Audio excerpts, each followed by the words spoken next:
is thinking about staying in Columbus for his senior season next year. If he does enter the draft, though, where would he get picked? ESPN's Mel Kiper Jr. Caleb goes one, which we expect him to be, the number one pick. Drake May slides in second because he's the quarterback, and you got to have that. Marvin Harrison will be no later than 3. If you say, okay, Drake hasn't had the great year, Marvin's the best player on the board, and you can make a strong argument, guys, the best player in this draft at any position is Marvin Harrison Jr. Mel Kiper on Carlin versus Joe. LSU quarterback Jayden Daniels is the AP College Football Player of the Year. Washington quarterback Michael Penix finished second in the voting. Dolphins offensive lineman Austin Jackson agrees to a 3-year contract extension worth $36 million. Jackson was a first-round pick for Miami back in 2020. Hey, it's Michelle Smallman. Coming up Friday, Chiefs and Bills. I'll tell you why I might be all in on the Chiefs this weekend. It's on Sportsmanlike, 6 a.m. Eastern, right here on ESPN Radio, ESPN2, and ESPNU.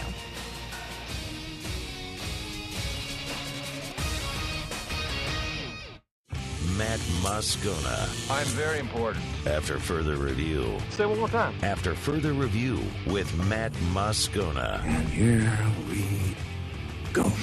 Live from the Mercedes-Benz of Baton Rouge Studios. That's right.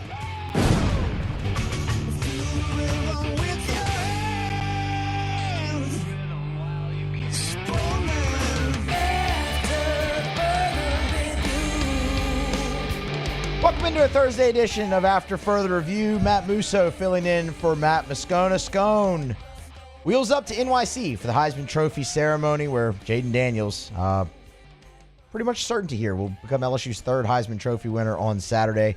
We'll have you covered with that tomorrow. AFR will be live from Legends, and Matt will host a Heisman preview show as well. He'll also be with us today at 5 p.m. Alondra Villarreal here, Paul O'Neill as well.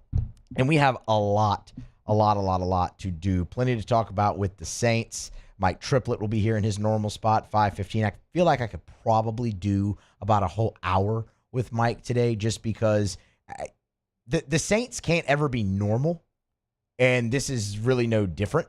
So there's just so many different places you could start and so many different topics to cover with them, even though they are facing a 1-11 team. I mean, Dennis Allen, Derek Carr and his injuries. We have the injury report fully to get to as well, but off the top, just tell you Carr was out there again today. So we'll get a little bit more deep into that. The portal is still portaling in college football. Jayden Daniels collecting yet another honor here. So we are jam-packed. Oh, and the Pelicans, right? Pels tonight on TNT at 8 o'clock. They face the Lakers in the in-season tournament semifinals out in Vegas. Jake Madison from Locked On Pelicans. He's here with us at 4:15. We'll get you a preview of that game and kind of a catch-up to where the New Orleans Pelicans are so far. So, like I said, jam-packed here today and ready to get started. And we will get started with the New Orleans Saints because they made a plethora of roster moves over the last 2 days, and it continued today. So yesterday, while we were on air here,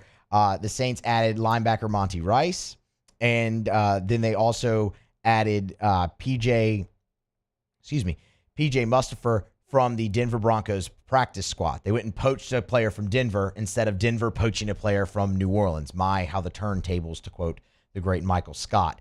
So we'll get into PJ Mustipher, defensive tackle, but also today is when they added John Penisini earlier, another defensive tackle. That's really where I want to focus. The Monty Rice thing's interesting, but look, Demario Davis is there. Pete Werner was back at practice yesterday. They're still going to be your frontline guys at the linebacker spot. It feels like we've tried to replace them kind of all year, whether it was Jalen Smith, not replace them, add to the depth in that room, whether it was Jalen Smith or others, and it's just really been steady. Demario Davis, Pete Werner, if they're healthy, and like I said, Werner was back at practice yesterday and again today, that'll be fine. So we'll set Monty Rice aside and focus on the defensive tackles for a couple of different reasons. So quick background on both of them first, and then the reasons why they're obviously important. And I guess I should note real fast, the corresponding move for adding Penisini was the Saints cut kicker Austin Seibert. So Blake Grupe's season continues, and he's also on the injury report as well, but I guess that's obviously a good sign if they're going to cut the only other kicker on the team. All right, let's start with yesterday. They poached PJ Mustipher off the Broncos practice squad. And the interesting thing is the Saints signed him to the 53. Like, that wasn't all right, hey, come from their practice squad. It signed him to the 53. Why that's interesting is he's never played a game. If and when he gets into the game on Sunday, it'll be his NFL debut. Undrafted rookie out of Penn State. For what it's worth, started as a freshman at Penn State for the Nittany Lions.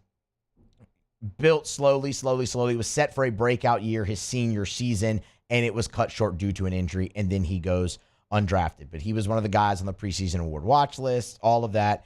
Denver picks him up, and they end up signing him to the practice squad. Hasn't played in a game. Now he's with the Saints on the 53. File that one. John Pennicini, 26 years old, was a 6th-round pick by the Detroit Lions in the 2020 NFL draft out of Utah. Pretty good defensive lineman come out of Utah in that program. For the first 2 years he was in the league with Detroit, he did not miss a game. Played mostly on special teams is where a lot of his production came from for the Lions. But again, 32 games for 32 games, did not miss. That's important because what ends up happening later, year 3, is injuries, and particularly with his shoulder. Dan Campbell described the calcium deposits as size of softballs that were hampering John Pennicini, and ultimately he retired from football in 2022 briefly. He then ended his retirement and signed with the Carolina Panthers, and they cut him in training camp due to a failed physical. Now the Saints pick him up. They sign him to the practice squad. Obviously, health is a concern there, you would think, but if they're going to sign him, they like the medical enough to make that move. But I'm with you. If you look at that and you hear what I just said and you go, man, the guy was, you couldn't keep him off the field, didn't miss a game first 2 years, ends up injured, retires, comes out of retirement earlier this year and is cut because he failed a physical. Now he's on your team. But the Saints are just not in a position right now at defensive tackle to mess around. They are very thin, and the run defense has been atrocious. And that's the two reasons, obviously, where you wanted to, set the Monty Rice addition aside and focus in on these two guys. So if you're looking at the Saints depth chart right now at defensive tackle heading into the game against the Carolina Panthers on Sunday, it reads like this.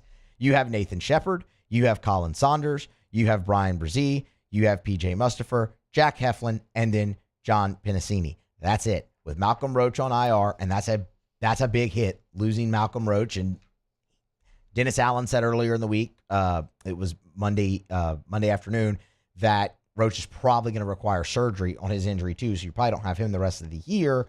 You obviously need to stack numbers there, but production is huge too, because in the Saints' 2 games that they have played since their bye, they have given up 370 yards rushing in those 2 games.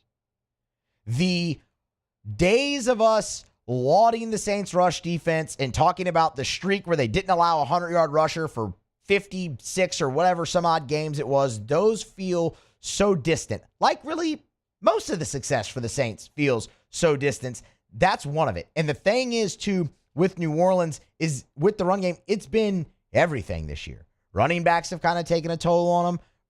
Mobile quarterbacks have kind of always given them a problem. That's continued. But 370 yards rushing in the last 2 games since coming off your bye, that is staggering. And look, the Saints defense hasn't been great this year, but that is staggering when you consider what this rush defense, how great it once was. In, I guess, the not so distant past, but it feels like a very distant past. Now, I'm not going to sit here and tell you that PJ Mustipher or John Pennicini are the answer to that, because quite honestly, they probably aren't.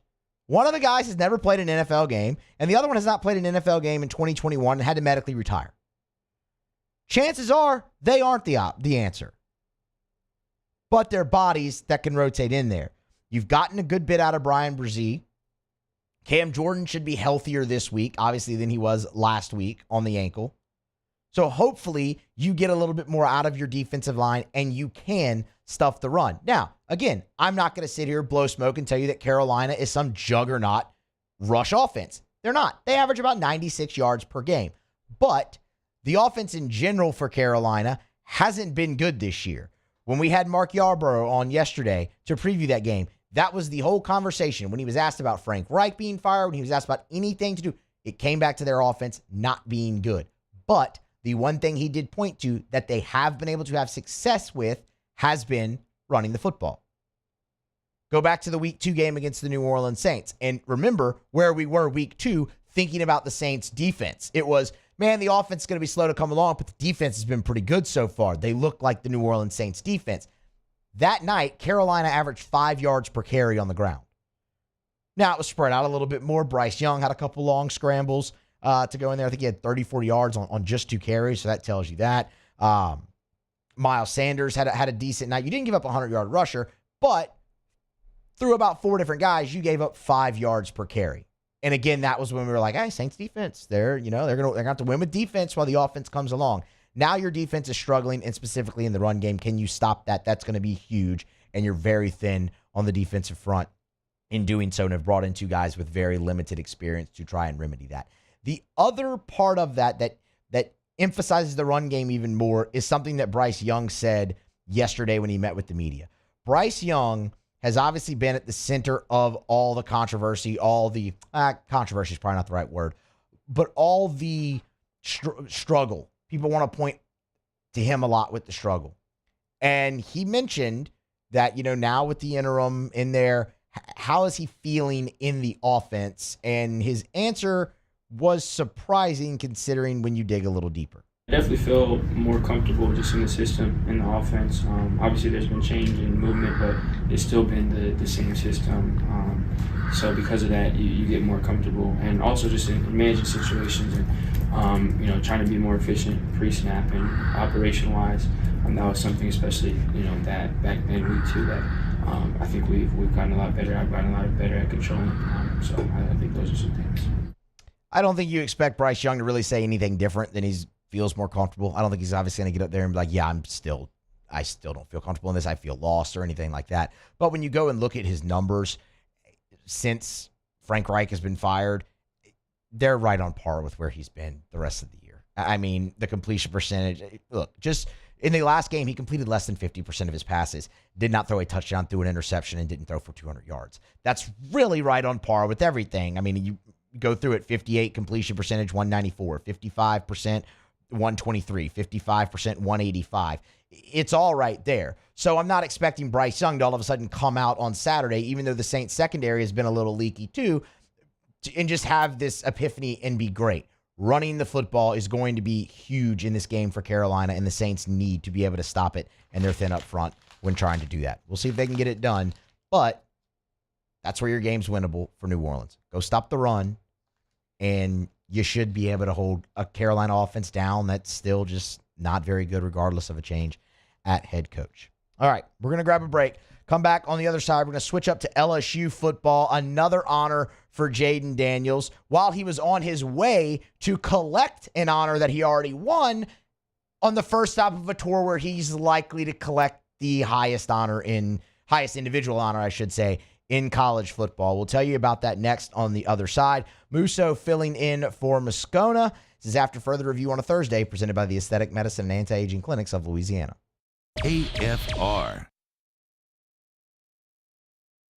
Christmas trees have arrived at Clegg's Nursery. If you are ready to go pick out that Christmas tree, they got them at Clegg's Nursery. Get by any of the 4 locations: Siegen Air Airline, LA 16 in Denham, Mid-City on Donmore, and the Garden Center on Greenwell Springs. Most importantly, this Sunday, November the 26th, is the Poinsettia Open House.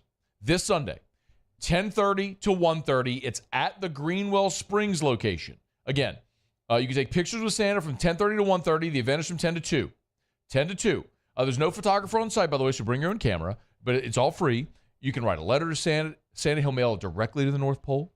There'll be more than 20 poinsettia varieties on display, more than 10,000 poinsettias in their greenhouses. It is really spectacular to see. As great as the picture is, it rarely even does it justice. The Poinsettia Open House this Sunday at Clegg's Nursery.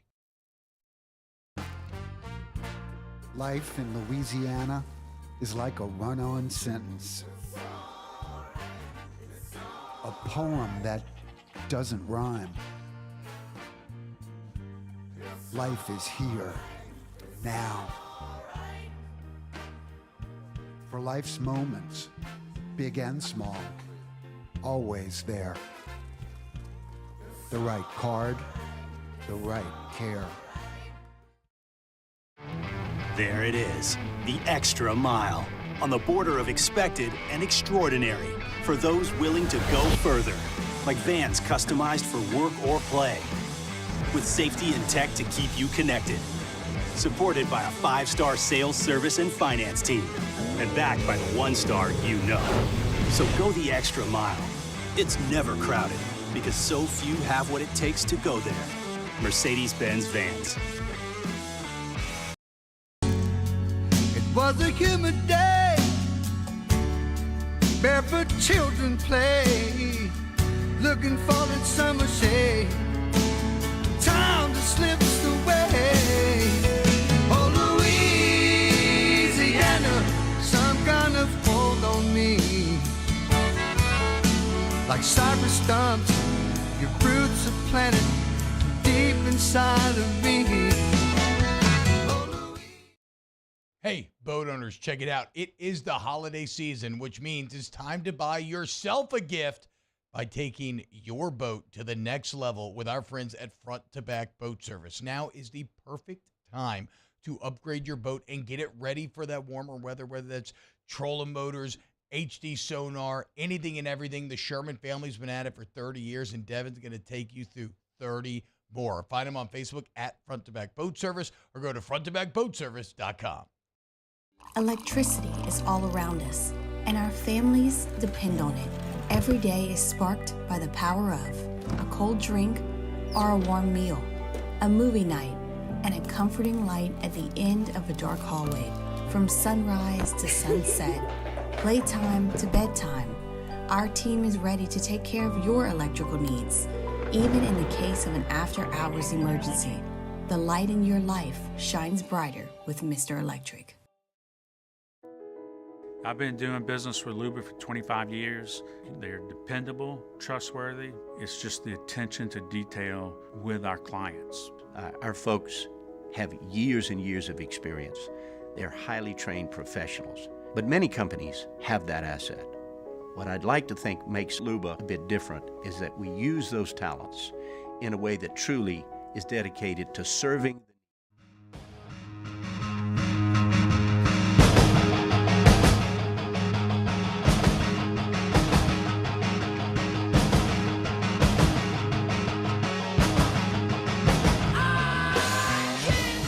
After further review with Matt Moscona, presented by the Aesthetic Medicine and Anti-Aging Clinics of Louisiana, Baton Rouge, Lafayette, and online at theantiagingclinics.com. AFR is brought to you by South Point Volkswagen and SouthPointVW.com. As we put a button here on hour number 2, I love telling you about South Point Volkswagen, especially this time of year, because Sign Then Drive is going on. Sign Then Drive is the single best sale that they have all year over at South Point Volkswagen. It is easy. 0 down, 0 due at signing, no first month's payment, no security deposit. You sign your name, and you drive away in a brand new vehicle from South Point Volkswagen. With Louisiana's largest volume Volkswagen dealer, you have the greatest selection as well. If it's the Atlas, the 3-row 7-seater family SUV, the Cross Sport, which is what I drive, it's basically the Atlas that takes out the third row. The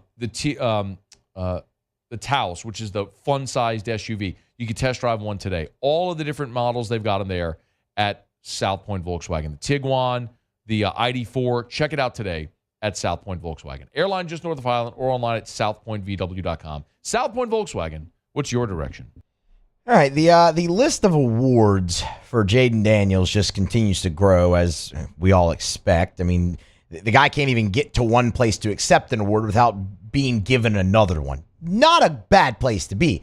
Actually, a fantastic place to be, I would imagine.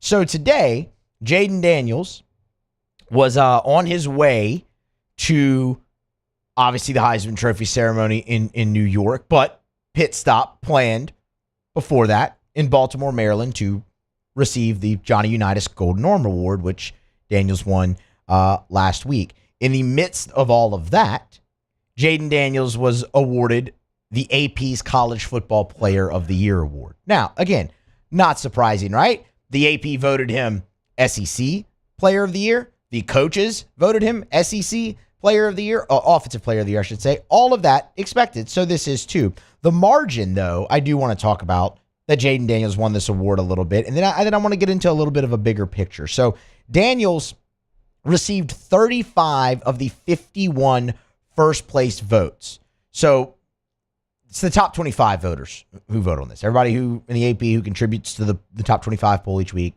they're the ones that decide this. 35 of the 51 first place votes, 130 total points.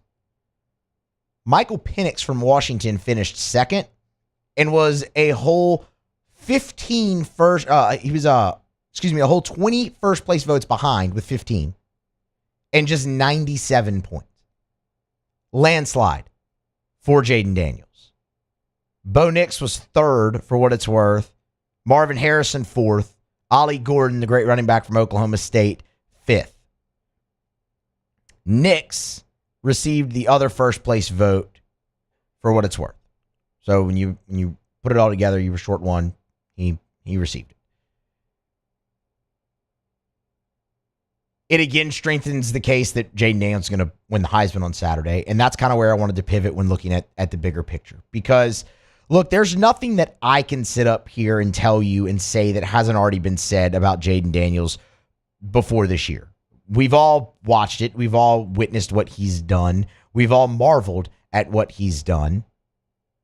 And we're all going to sit there on Saturday and watch him become the third Heisman Trophy winner in LSU history. The interesting thing that I was thinking about today, or at least I found it interesting, is how are we all going to feel when that moment happens? And this is what I mean by that. Obviously, there's going to be excitement. There's going to be elation. There's going to be all of those type of emotions. But when you go back to 2019 and Joe Burrow, I know for me, that was my favorite moment of that entire season. Hands down, bar none. It's not a hard decision for me to tell you that.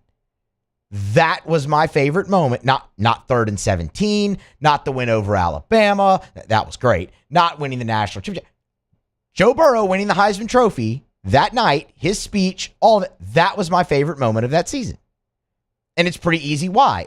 Like many of you listening, is the only thing I'd never seen happen.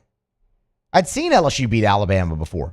It's been a long time, but I had seen it happen. I had seen LSU have a perfect regular season before. I had seen, other individual awards. I'd seen LSU win big out of conference games. I've seen them win national championships. I'd never seen them have a Heisman Trophy winner in my lifetime. That's why that was so awesome. And do you remember what we all said after that? I'm sure you do, because everyone was saying it, not just LSU fans. You're not going to see another season like that ever again, talking about Joe Burrow. And man, relish this. It was from, Billy Cannon in 1959 all the way to Joe Burrow in 2019. It took that long for you to have another Heisman Trophy winner. Who knows how long it's going to be for another one? Take it in. And now here you are 4 years later, and Jayden Daniels is going to win the Heisman Trophy. So really, it should probably feel familiar, if we're being honest, but it doesn't, because none of us thought it would be here so soon again. Few things infuriate LSU fans more than this right here. And I know this, and all of you know this because you see it, you contribute to it on social media, on talk radio, on wherever. When anybody tries to compare a team, Washington this year, for example, to that 2019 LSU team, it is one of the few things can infuriate LSU fans more than that. And this year, the tables turned a little bit when it was LSU being compared to 2019 LSU. And that's what happened. We thought we'd never see another season like Joe Burrow again. And 4 years later, you did. Now, no, it didn't result in the national championship. It didn't result in 15-0 or any of that, and that's fine. And I'm not here to have a debate, Joe Burrow or Jayden Daniels. That is the definition of splitting hairs. But we have seen it again. And I guess the point is, it doesn't feel any less special, right? Maybe it should feel familiar, but it's not going to for LSU fans because none of us thought we'd be here again. At least that's my opinion. I'd love to hear from any of you about this. What type of emotion do you expect to feel Saturday when you sit down and watch Jayden Daniels more than likely win the Heisman Trophy? That's an interesting, because I mean, obviously, like I said, you'll feel all the emotions you should, but is it still going to have that surrealness to it, kind of like it did in 2019 when Joe Burrow did it? And Joe Burrow is the largest landslide, the largest margin of victory in the history of the trophy. Jayden Daniels isn't going to be that.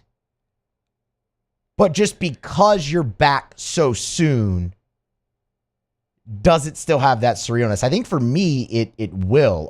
We can go around the room. Alondra, do you have a take, on that at all? What do you think you're going to feel when that happens on Saturday? I think I'm going to feel validated because I have a screenshot from August 25th where I did one of the player interviews, and I took a picture of Jayden and I sent it to my dad and I said, 2023 Heisman winner. So I'd be like, I called it, but that's I like that too. Yeah, validation's always good. Paul doesn't have an opinion. Paul, I'm gonna be excited. I'm with you. I didn't think we would see it again this soon. I figured we would eventually, but I didn't think it would be this soon. I didn't think it'd be this soon either because before Joe Burrow, Billy Cannon was the last one. So it's not this often that you see a Heisman winner at LSU. So it's just pretty cool. The cool thing about it too is what I'm saying,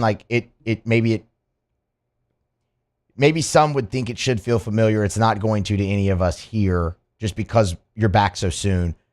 But that ties into the whole conversation too of what it does for the program. Yeah. For recruits and younger people, now you will view LSU as a familiar sight at the Heisman Trophy ceremony. And that's obviously the huge part there. But yeah, for us, it's something I really sat and thought about today. I was just like, man, it wasn't supposed to be here so soon. And here it is. And it was a much different journey to get here, I think, for Jayden Daniels, but a very interesting, the journey doesn't matter. What matters is the result. And it's the next award of hopefully many for him when he's already racked up plenty. So let me know y'all's thoughts as well. Tweet me at Musso Matthew, Bayou Ford YouTube chat. What are you going to feel? What do you think the vibe is going to be like when Jayden Daniels wins the Heisman Trophy and it's LSU's second in 4 years and 4 years removed from the last 5 seasons? It's something to really think about. That's for sure. Maybe, I always fell into that category age-wise of you didn't see the struggles that was LSU. You grew up and experienced the golden age. Maybe this is the start of another younger generation who's just going to know LSU as Heisman Trophy school, where they didn't go from 1959 to 2019 without seeing one. They might have already seen 2 in their lifetime, and that's all they know. That is potentially going to happen with this too. So it's just another interesting not the right word. It's another milestone for the LSU program where they became, that power where it's, you expect them to go win the national championship. Now, do you expect them to be well represented and even hoist the Heisman Trophy? You're about to see 2 in 4 years. So that's going to be a really cool experience, a really cool moment to experience again on Saturday night. We're not done with Heisman Trophy talk and Jayden Daniels. At the top of the 5 o'clock hour, we're going to go up to New York City and talk to Scone. Scone's up there. He'll be settled in, probably hanging around the media hotel at that point. We'll get a scene setter, get his thoughts on what he thinks the emotion's going to be like that on Saturday night as well. And please, as I said, send in yours as well to me on Twitter at Musso Matthew or the Bayou Ford YouTube chat or however you want to. We'll take it all day and talk about it because it's a really, really interesting topic. I find really, really interesting. All right, grab a break. Come back on the other side. The transfer portal. It is still portaling at an amazing rate, as a matter of fact. And there's another SEC school that's starting to rival numbers and impact. Well, more numbers. No, numbers and impact with Texas A&M. We'll talk about them next and go around the SEC.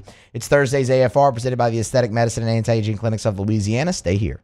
AFR. If you are even thinking about selling your home, I'm going to give you a phone number. I'm going to give you the only phone number that you will need. I'm going to give you Darren James's phone number. It's Darren's cell. Like, you can call this number, you can text this number, and you are literally calling or texting the phone number that Darren James has in his pocket or on his hip. I'm talking about the realtor that sells more homes than anybody. A guy on the Wall Street Journal is listed the top 1,000 realtors in America based on the number of homes sold. You ready? 335-7666. 335-7666 or agent225.com. Of course, you can go to the website, agent225.com.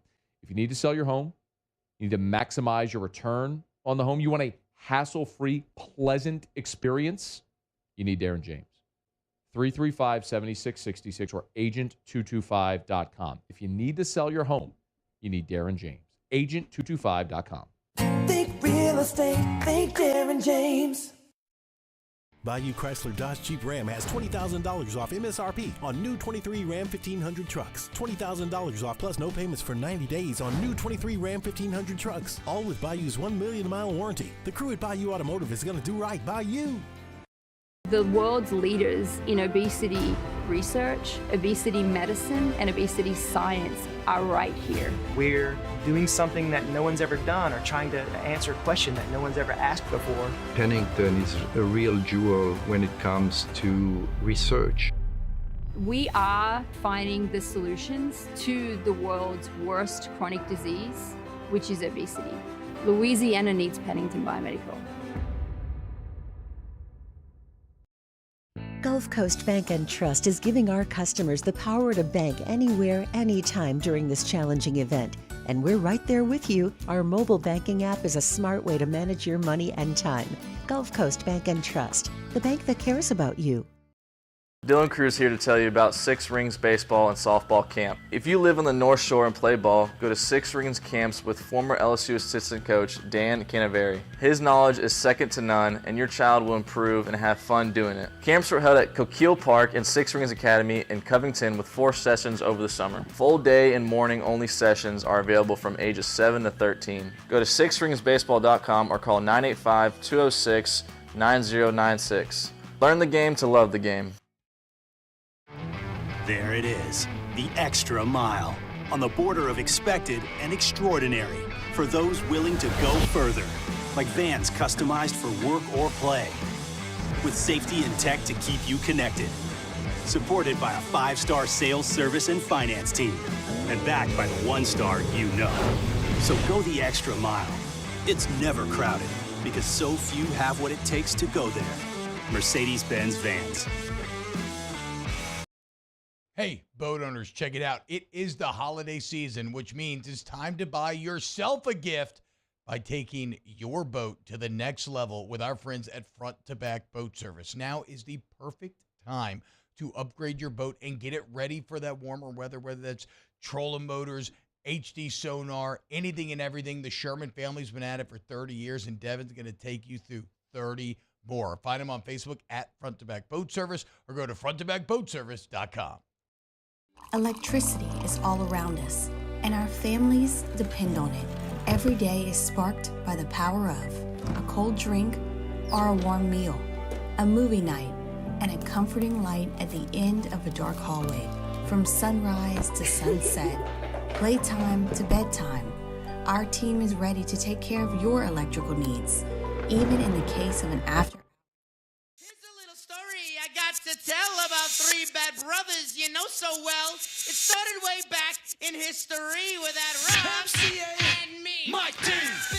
After further review with Matt Moscona. Presented by the Aesthetic Medicine and Anti-Aging Clinics of Louisiana, Baton Rouge, Lafayette, and online at theantiagingclinics.com. Download the DraftKings Sportsbook app and use the promo code Baton Rouge. New customers, remember they're an official sports betting partner of the NBA. So download the DraftKings Sportsbook app, make a $5 bet, get $150 instantly in bonus bets. That's for betting just $5 on basketball, win or lose. New customers this week at the DraftKings Sportsbook. Download the DraftKings Sportsbook app. Use the promo code Baton Rouge. It's safe, it's secure, it's reliable with 24/7 support. Deposit, withdraw your cash whenever you want. I even use Venmo whenever I'm withdrawing or depositing cash at the DraftKings Sportsbook. It's so easy, all the different options that you have. Just download the DraftKings Sportsbook app. Use the promo code Baton Rouge. New customers, make a $5 NBA bet. Get $150 in bonus bets instantly, win or lose. You got NFL this weekend, of course. You can use the promo code Baton Rouge. 21 and older, physically present in Louisiana, select parishes only. Bonus bets expire 168 hours after issuance. Eligibility and deposit restrictions apply. Terms at sportsbook.draftkings.com/basketball terms. Licensing partner Golden Nugget Lake Charles. Gambling problem? Call 1-800-GAMBLER. 1-800-426-2537. All right, we're back here on a Thursday edition of AFR. Musso filling in for Moscona. DraftKings read right there. Perfect time to tell you this. So we'll have Otter Locks obviously coming up at the end of the show in its normal spot. But we have the early play. Otter was teasing that yesterday and maybe even Tuesday as well. The early play in the in-season tournament in the NBA. That's Pacers-Bucks is the early game. Goes in about 23 minutes or so, 4 p.m. Central Time for that one. Otter likes the Pacers +5 in that game, and the under. He gave it out at 255.5. I got it earlier at DraftKings at 257, so even better. So Otter's on the Pacers +5 and the under in that game as well in the first semifinal of the NBA in-season tournament. Again, gets underway in about 23 minutes at 4 p.m. Central Time. We'll keep you updated on that because obviously the winner of that game plays the winner of Pels Lakers, which goes at 8 p.m. tonight on TNT, and we'll preview that game with Jake Madison at 4:15 coming up here on AFR. Looking forward to that. It's a big opportunity for the Pelicans tonight, so we'll get you set for that, and kind of also maybe dive into a little bit of how they got here to this current moment to this current moment here on the season. All right. So, go around the SEC here momentarily. It'll be a lot of transfer portal stuff because portal season is in fuego right now in college football. And there's one giant name to look for in the SEC, and we'll have some thoughts on that after. In one school that is kind of starting to rival Texas A&M in terms of numbers of guys leaving and impact that could have on their future. So we'll get to that all momentarily. But first, we'll start it with Around the SEC. Around the SEC, presented by Gulf Coast Office Products, excellence in imaging solutions. The Florida Gators. And Gainesville is where we start because Florida running back Trevor Etienne has entered the transfer portal. Second leading rusher for Florida this season, 753 yards, a team high 8 touchdowns in his sophomore campaign, added a touchdown through the air as well. But a massive loss. You're looking at a guy who has over 1,400 yards and 15 touchdowns in his first 2 years in Gainesville, now heading elsewhere, and of course, a Louisiana native. The Missouri Tigers. In non-transfer portal news, Eli Drinkwitz, 2023 SEC Coach of the Year. Very well deserved for Drink. 3 straight 500 regular seasons to start his tenure. Now 10-2, and his team will face Ohio State in the Cotton Bowl. In addition to Drink winning Coach of the Year, 7 players made the All-SEC team, 5 of them being named first team All-SEC. Big year in Como. Also, back to the portal, Missouri gets a guy out of the portal. That is former Clemson cornerback Toriano Pride, which is an elite name, by the way. Sophomore announced his intention to enter the portal on the 30th. 2 seasons in Clemson, 36 tackles, 4 passes defended, and an INT. He's a native of St. Louis, was the number 8 cornerback in the nation when he came out in the class of 2022, now a Missouri Tiger. The Alabama Crimson Tide. Ja'Cory Brooks, wide receiver, he is portaling. 674 yards, 8 touchdowns. That was last season. This year, not as prolific. Just 3 passes caught for 30 yards in 9 games played. He will seek greener pastures. You'll remember Ja'Cory Brooks. He was a 5-star recruit in the class of 2021. Was rated the 29th overall player and the number 2 wide receiver in that class. He is leaving Tuscaloosa. The Ole Miss Rebels. A long journey has kind of come to an end, for Reginald Hughes, former Ole Miss linebacker. Now he's officially entered the transfer portal. For what it's worth, he announced his intentions back at the end of September to enter the portal. That came after a brief stint in the portal in the spring before he returned to Ole Miss. Now officially leaving the Rebs. Started his career at the JUCO level, spent 2 seasons there and 2 seasons with Ole Miss. Now also will seek greener pasture. The Auburn Tigers. 2 players on the Plains entering the transfer portal. We'll start with safety Marquise Gilbert. He was the top junior college safety in the class of 2022 when he signed with Auburn, appeared in 3 games, finished with a pair of tackles. Also, tight end Tyler Fromm entered the transfer portal today. 5 seasons with Auburn, played in 30 games, mainly in a special teams and reserve tight end role. He will now look to finish his career elsewhere. That is Around the SEC. It's brought to you by Gulf Coast Office Products. I want to touch on Florida here because the Trevor Etienne news is obviously big for multiple reasons. And I know plenty are going to look at that and say, Louisiana native, LSU, go get him. What are you doing? Go after him. And I totally understand. We've talked about it a lot here on this show. I know Matt has. I'm sure everybody else on the airwaves here has as well. LSU has traditionally targeted Louisiana natives in the transfer portal. We've gone through, Xavion Thomas yesterday, the wide receiver for Mississippi State, who, by the way, LSU offered just as we got off the air yesterday, about 6:41, I believe it was. He tweeted out that LSU had already extended the offer. So talked extensively about that one, and they're moving in there. And then Will Shepard, another one, obviously sticking just to receiver. There's obviously others. You can go through the list, but that is one half of this. So I will say to that effect, sure. The interesting part about it is you're still stacked at running back if you're LSU, or at least the appearance of that is true, right? You came in with 8 scholarship running backs if you're the Tigers into this season. Obviously, Armani Goodwin has hit the transfer portal. Obviously, Trey Bradford has hit the transfer portal. Obviously, John Emery's career is over and unfortunately in injury. Everybody else has the option to come back. Could Logan Diggs go pro? Sure, he would get drafted if he did, but if he came back, he'd probably increase his draft stock. Josh Williams has another year. Noah Cain has another year. You still have Caleb Jackson. You still have Trey Holly. You're down to 5 guys, right, of the 8. You're still loaded in that room. Now, you want to wait and see decisions for guys. And for what it's worth, again, Brian Kelly on Monday mentioning that they feel pretty good. They know kind of where guys stand on bowl game and NFL draft and all of that. So you'll wait and see how all of that plays out. But there's always room for more. Say a guy say Logan Diggs does leave. Well, your veteran presence in that room takes a bit of a hit. Could you add somebody like a Trevor Etienne? Absolutely. And I think everybody here would endorse that with flying colors. Now, you'll have to wait and see again how that happens. What can be a telltale sign is look for any action with LSU there, right? Look for them to make moves on him, and that maybe gives you an inkling of what might be to come in the LSU running back room over the next few days when decisions maybe start to come out ahead of the bowl game and whatnot. But that would be a luxury to be able to pick up a guy like Trevor Etienne because you still feel really good about the running back position, numbers-wise and experience-wise right now, until decisions obviously become public. The other half of it, but again, yeah, I mean, if you could add him and he wants to come home, absolutely. The other caveat of that is it's not going to get easier for Billy Napier in Gainesville.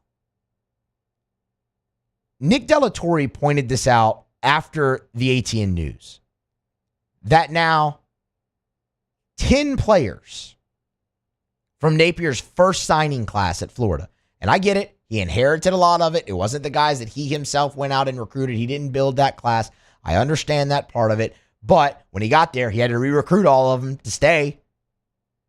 Look at A&M, the turnover they're having with the transfer portal and recruiting with a coaching change. We all know that happens. So he did have a hand in that class. ATN made 10 players. That's literally half the class. They signed 20. That is half of that class. Now, looking through it, and I see Florida fans responding to it, and I understand. They're sitting there going to tell you ATN's the biggest loss. A lot of the other guys, they didn't really contribute. And when you go and you look at career numbers for them, that is true. But I'm not going to sit here and tell you that minimizes the impact any less. I would liken it to the class of 2020 at LSU that we have talked so much about, of guys, just the exodus from that class and the portal and through the coaching change. You know the list. We don't have to run through all of them, whether it was Eli Ricks or Dwight McGlothern or Eric Gilbert or Phillip Webb or Antoine Sample or Alex Adams or any of those guys. That class was just diminished. And you're not going to tell me that even if, a guy like Phillip Webb, he didn't see much time on the field, but it was a hell of a hit to your linebacker room. Depth is where that hurts Florida. For the future. Numbers. They talk so much about this great recruiting class they have lined up, and that's, so much of people who Billy Napier defender, right? I guess you'd say is give him time. He's got this great recruiting class, and they're top 5. But what this also does is it puts a lot of pressure on all those kids to come in and not only potentially maybe start day one, but fill very important backup roles from day one and be ready to be called on as soon as the opportunity possibly presents itself through injury or whatnot. This is big, and it's big from that depth perspective, and it's not something that a coach like Billy Napier needs, who's 11-14 through 2 seasons and is missing a bowl game this year and is undoubtedly going into next year as the coach on the hottest seat in the Southeastern Conference. To have this type of exodus, that type of numbers where half your first class is out the door, that puts a lot of pressure on you and your incoming class to perform, because numbers aren't necessarily going to be there. It'll be interesting to see what Florida can get done in the portal to replace some of that. It's not done, right? It's not over. It's not like you can't replace those numbers. But I think to look at that, it signals it might continue to get tougher and worse for Billy in Gainesville than it does better in the short term. I know that's not going to disappoint anybody here. It's not going to disappoint me either. But that is something to definitely keep an eye on. Half his first class has hit the portal so far there in Gainesville. It's coaching in the SEC. It is not for the faint of heart. All right, we're going to grab a break. Come back on the other side. And there's some movement up in Ann Arbor on an extension for Jim Harbaugh. We'll tell you about it. There's a pretty interesting caveat the university's throwing in that reports are saying are holding up the extension. That's next on AFR. AFR. Love telling you about ProCharge EV. ProChargeEV.com, electric vehicle chargers for your home or your commercial building. ProChargeEV.com. ProCharge is a local company. They're right here in Baton Rouge. And they're a distributor for NLX, which is actually an Italian company, the #1 electric vehicle charger in the world. So you're dealing with a local company that's also partnered with the #1 EV charging company in the world. It's ProCharge EV, ProChargeEV.com. Go to the website, scroll down. You see the form you can fill out to get more information. But the bottom line is this, y'all. If you own a business, a commercial building, you got to have EV chargers. I told you a story. There's a medical group in town that called ProCharge, and they installed a bunch of EV chargers at their clinic because a handful of their doctors all drive Teslas. So they need EV chargers. Well, here you go. Amenity for your employees, amenity for your customers, a revenue generator. Tap to pay options are available. It's ProCharge. ProChargeEV.com. Bayou Ford has the new inventory to get you in a new Ford truck or SUV today, or customize your next vehicle just the way you want. All new Bayou Ford vehicles come with a 1 million mile powertrain warranty. The crew at Bayou Ford is going to do right by you. His name was King. He had a horse along the countryside. I saw him ride. One day they found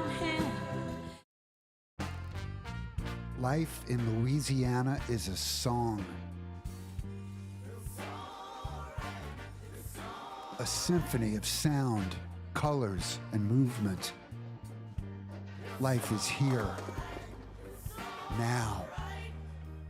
For life's moments, big and small, always there.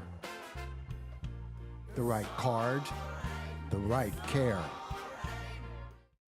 Elevate brand visibility, ignite customer engagement with the power of radio and digital advertising combined. Guarantee Digital Media brings the two together as a trusted media partner in Louisiana for nearly a century. Claim your free digital audit at guaranteemedia.com. I've been doing business with Luba for 25 years. They're dependable, trustworthy. It's just the attention to detail with our clients. Our folks have years and years of experience. They're highly trained professionals, but many companies have that asset. What I'd like to think makes Luba a bit different is that we use those talents in a way that truly is dedicated to serving the needs of the folks who depend on us. Dylan Cruz here to tell you about Six Rings Baseball and Softball Camp. If you live on the North Shore and play ball, go to Six Rings Camps with former LSU assistant coach Dan Canaveri. His knowledge is second to none, and your child will improve and have fun doing it. Camps were held at Coquille Park and Six Rings Academy in Covington with 4 sessions over the summer. Full day and morning only sessions are available from ages 7 to 13. Go to sixringsbaseball.com or call 985-206-9096. Learn the game to love the game. There it is, the extra mile, on the border of expected and extraordinary for those willing to go further, like vans customized for work or play, with safety and tech to keep you connected, supported by a 5-star sales, service, and finance team, and backed by the 1-star you know. So go the extra mile. It's never crowded because so few have what it takes to go there. Mercedes-Benz Vans.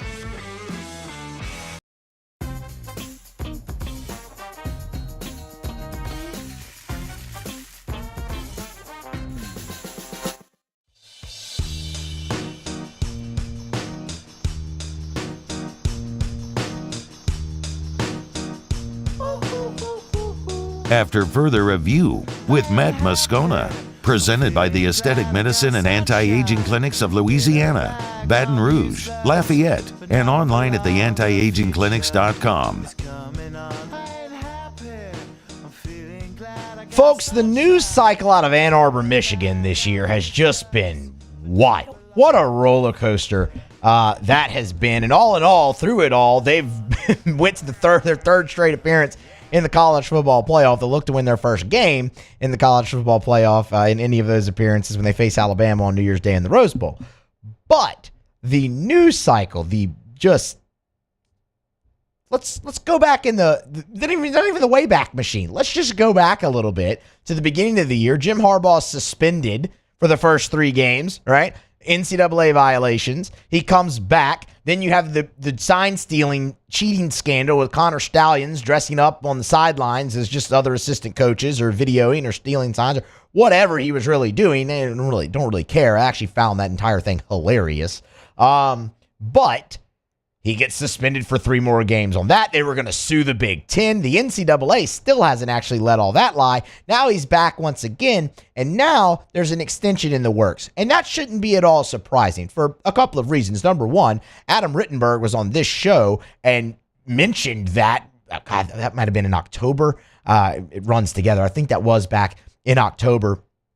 And mentioned that, before that, the talks was, let's get this extension done with him, and they were going to have to put that on hold. Well, it's no longer on hold. For what it's worth, the extension would be worth up to $11 million a year. That would put Harbaugh in the same category with Nick Saban and Dabo Sweeney. Shout out Tyler from Spartanburg.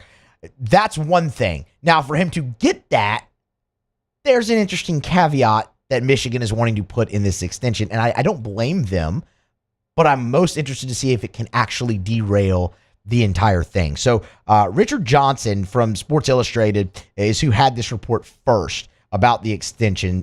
So hat tip to him. The caveat is Michigan wants in writing, a commitment from Harbaugh that he will not pursue an NFL job this cycle. I don't know if Jim has that in him. It feels like every single year he has pursued an NFL opportunity, and there's some pretty good ones open this offseason in the NFL that could be quite enticing. Could you imagine Jim Harbaugh in Las Vegas? That'd be entertaining. Plus, the NCAA, they still haven't let that sign stealing thing down. Jim, you going to go to the NFL? You're going to get $11 million. The decision's yours. Ball's in your court. Hour 2 is next. AFR. Remind you about Michelli Weighing and Measurement. Michelli.com with 30 offices across 11 different states. If you weigh or measure something, Michelli sells, services, rents the products used to weigh and measure. No matter where you are, you can ship your precision measurement devices to Michelli, and they'll calibrate them for you, send them back, or they'll just come to your office, pick them up, and bring them back. They can also do on-site calibration. If you have equipment that can't leave or you don't want it to leave, they can come do on-site calibrations as well with their mobile calibration labs. It's Michelli Weighing and Measurement, online at Michelli.com. Louisiana-born, Louisiana-owned and operated for 76 years. They've continued to grow, expand their footprint while maintaining that local ownership, local feel, handshake deals, face-to-face sales. It's Michelli Weighing and Measurement. They're also hiring. Check out the careers tab at Michelli.com. Again, online at Michelli.com, Michelli.com. Relentless reporting gets results. I'm never going to stop until we get the answers you need. Uncovering more as the powerful try to cover things up. What happens in the dark will always come to light. Founding new principles and practices for the state of Louisiana. Chief Investigative Reporter Chris Nakamoto. Chris Nakamoto and the Investigative Unit. Recipients of Columbia University's prestigious DuPont Award. Bayou Chrysler Dodge Jeep Ram has $20,000 off MSRP on new 23 Ram 1500 trucks. $20,000 off plus no payments for 90 days on new 23 Ram 1500 trucks. All with Bayou's 1 million mile warranty. The crew at Bayou Automotive is going to do right by you. I've been doing business with Luba for 25 years. They're dependable, trustworthy. It's just the attention to detail with our clients. Our folks have years and years of experience. They're highly trained professionals, but many companies have that asset. What I'd like to think makes Luba a bit different is that we use those talents in a way that truly is dedicated to serving the needs of the folks who depend on us.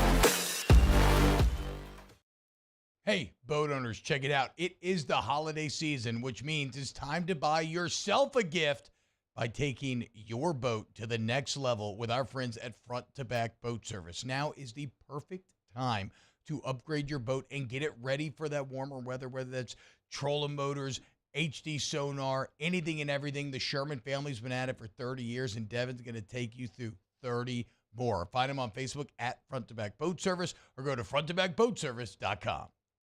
Electricity is all around us, and our families depend on it. Every day is sparked by the power of a cold drink or a warm meal, a movie night, and a comforting light at the end of a dark hallway. From sunrise to sunset, playtime to bedtime, our team is ready to take care of your electrical needs. Even in the case of an after-hours emergency, the light in your life shines brighter with Mr. Electric. Step inside an Infiniti QX50, and you'll find a suite of driver-focused features tailored to your tastes. But most of all, you'll find luxury that lets you feel infinitely you. Visit your local Infiniti retailer today.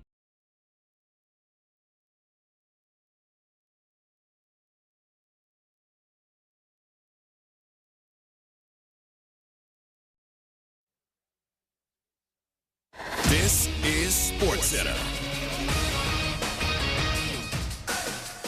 I'm Doug Brown. The deadline for the PGA Tour and LIV Golf to finalize their alliance is December 31st. Today, ESPN's Mark Schlabach reports John Rahm will sign with LIV, a deal worth more than $300 million. It's not clear what effect this could have on the proposed merger. The question to Mel Kiper Jr. today, who's the wild card quarterback in the 2024 NFL Draft? His answer?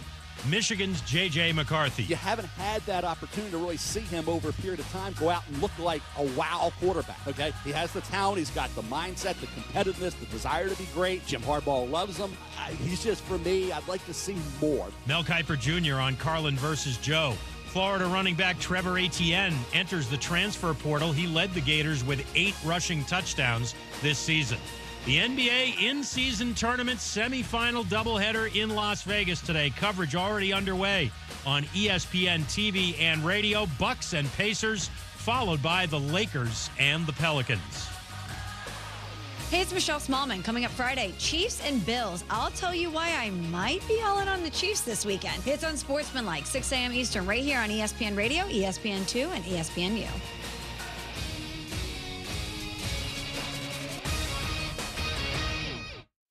Matt Moscona. I'm very important. After further review. Say it one more time. After further review with Matt Moscona. And here we go.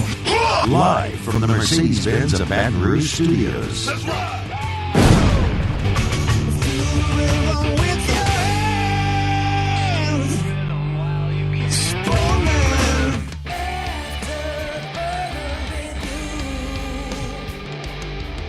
Hour number 2 of a Thursday edition of After Further Review. Musso filling in for Moscona. Scone on his way to New York City for the Heisman Trophy ceremony.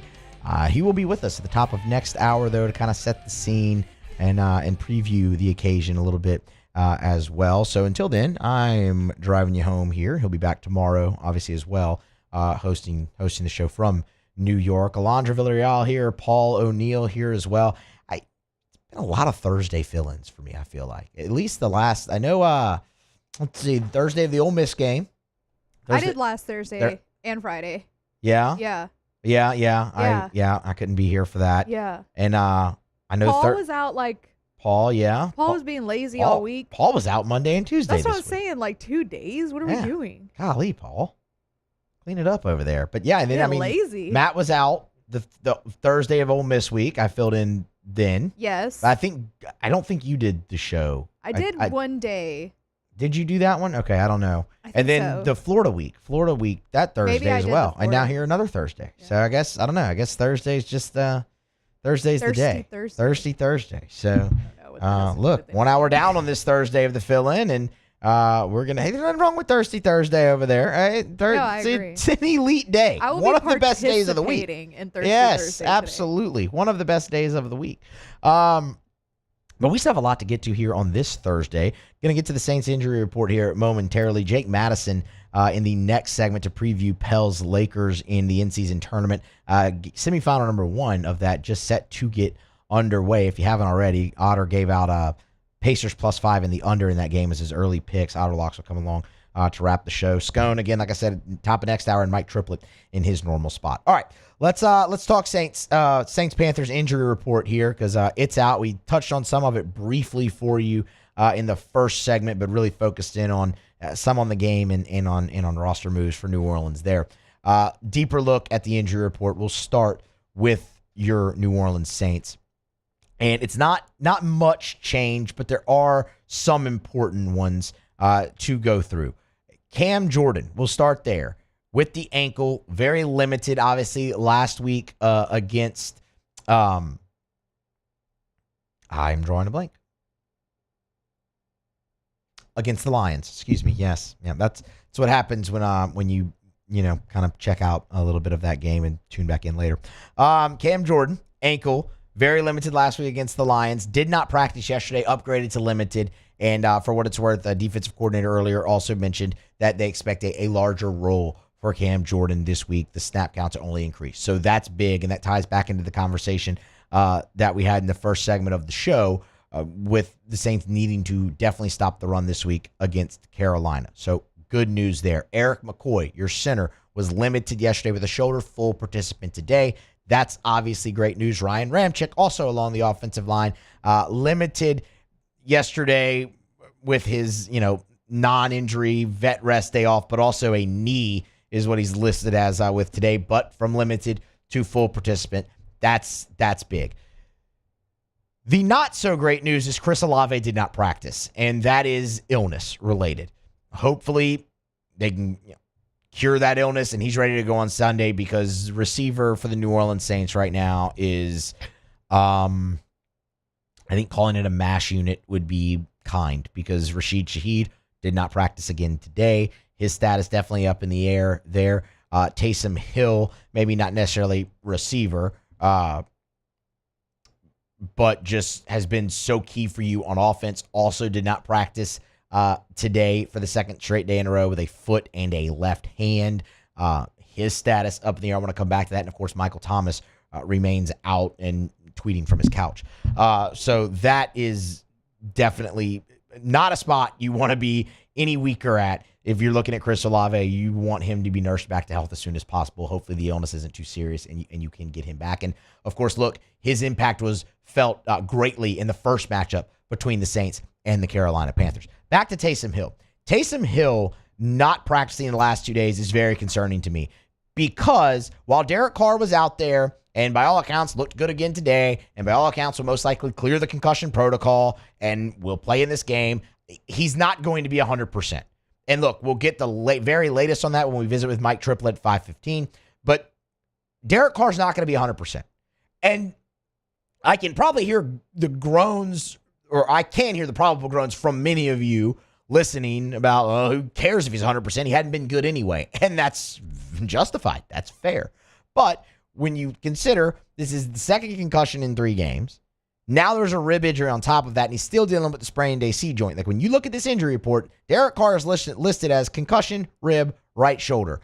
Even if he clears protocol, there is no way he's going to be 100%. You need Taysom Hill. Like, before the injury report came out, when I'm looking at this game, I said, okay, this needs to be a heavy Taysom Hill, Alvin Kamara game, because you are weak at receiver right now, or thin, I should say, at receiver right now. Your quarterback is banged up. He is not going to be 100%.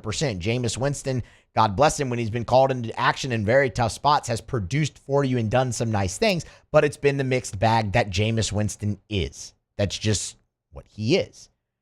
Taysom Hill has been one of the best things you've had going on offense outside of Alvin Kamara this season, when they've been willing to give Taysom Hill his allotment of touches. And this could have been a game where you could have seen him in multiple spots, whether it's quarterback, the Wildcat, maybe catching the ball in the receiver role.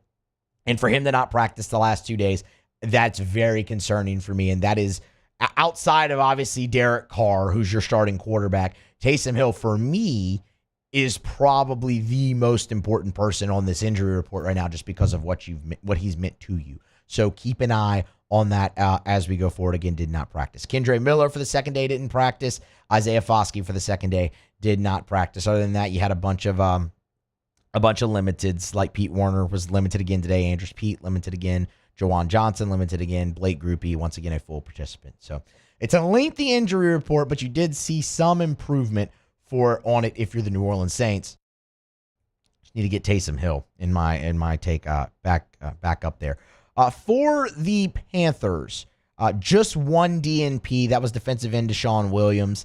It was a knee injury. And then Troy Hill, a cornerback, and Taylor Moton, tackle. They both had veteran days, non-injury day off rests, so they were limited again today. And then outside linebacker DJ Johnson did not practice, but that was a non-injury personal, so you'll probably see him back there. Everybody else's status remained the exact same. The interesting thing with Carolina is Hayden Hurst, because I'm sure most of you saw yesterday the diagnosis that came for Hayden Hurst. He is listed with concussion. He is in the protocol. He was limited yesterday, listed as limited today, but straight from the horse's mouth, it doesn't sound like Hayden Hurst is playing. The diagnosis that was brought to light yesterday, post-traumatic amnesia, which I'm not going to lie, sounds scary as hell. Like, that sounds like something I don't ever want to have to experience in my life, and hopefully Hayden Hurst is back to normal. If you haven't heard, or getting back to normal, if you haven't heard the story, here it is. He suffered a concussion against the Chicago Bears November the 9th. He finished that game. He was checked out on the sideline, explained everything that happened, finished that game, and after the game, concussion symptoms arose, and he was placed into the protocol, and he hasn't been back since. And now post-traumatic amnesia is the diagnosis. Hurst wrote in a text message to ESPN earlier today, quote, "I'm doing better each day. It's not going to end my career. Just being cautious as I come back. Should be another week or two." So while he's listed as limited in this protocol, Hayden Hurst is telling you right there he's not going to play this week against the New Orleans Saints. Should be another week or two. And by all means, take your time with something as serious as that.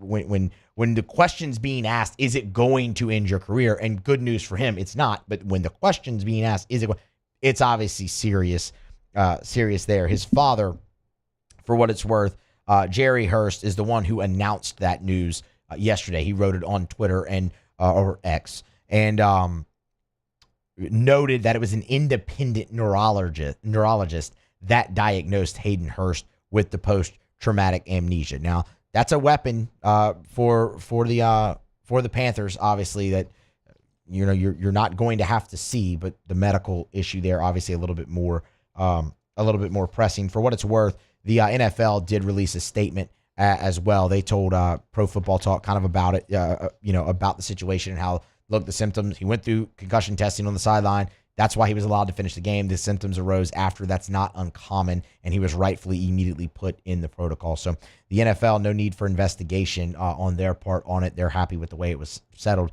You hope, the human side of it for Hayden Hurst, he does get back, because he's a talented player. And then from the football side of it, if you're the New Orleans Saints, you catch a break by not having to see that guy. That's another weapon that Bryce Young will be without this week if you're the Panthers facing the New Orleans Saints. All right, we're going to grab a break. We will come back on the other side. Musso filling in for Moscona here on a Thursday edition of AFR, presented by the Aesthetic Medicine and Anti-Aging Clinics of Louisiana. The NBA in-season tournament, it is getting underway. The semifinals, Pacers-Bucks, they're about to tip off in Las Vegas. The winner of that game faces the winner of tonight's game between the Los Angeles Lakers and your New Orleans Pelicans, or Skeletons, whatever you want to call them. We're going to talk with Jake Madison, the host of Locked On Pelicans, next. Preview that game here on AFR. Stick around. AFR. AFR is brought to you by Pluckers, Nicholson, and Bluebonnet. Dine in or carry out 28 flavors of award-winning jumbo chicken wings, ice-cold draft beer, full-service bar, sports on TV. My goodness, there's something going on at Pluckers every night of the week. What more could you possibly want? How about sandwiches? Well, they've got those. What about salads? Pluckers actually has really underrated salads. Giant, gorgeous, fresh salads. You can actually eat healthy at Pluckers. Or you could just binge. Award-winning jumbo chicken wings tossed in your favorite sauce. You want to create your own menu item? Do it. They encourage the creativity. Great sides as well, like the cheese fries, the El Guapo dip, maybe the homemade blue cheese potato chips, holy macaroni, fried pickles. They got it all at Pluckers. Nicholson, just south of campus. Bluebonnet, right in front of the Mall of Louisiana. The best place to watch the game, which game? Any game, is at Pluckers, because you can eat wings, drink beer, and watch sports on TV. Remember, at Pluckers, if you don't like our wings, we'll give you the bird.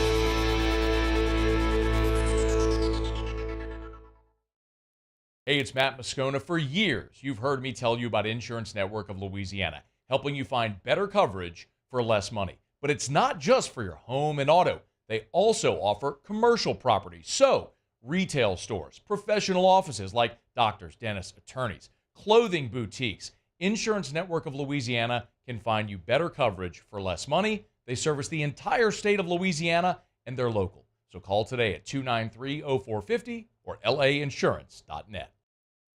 The Windsor Senior Living Community in Mandeville, Louisiana is a beautiful, vibrant apartment community geared towards seniors. They are nestled right in the heart of Mandeville, where seniors live a more carefree lifestyle in spacious apartments with the peace of mind that comes from having a little extra help. Call the Windsor at 985-624-8040 to schedule a lunch and tour.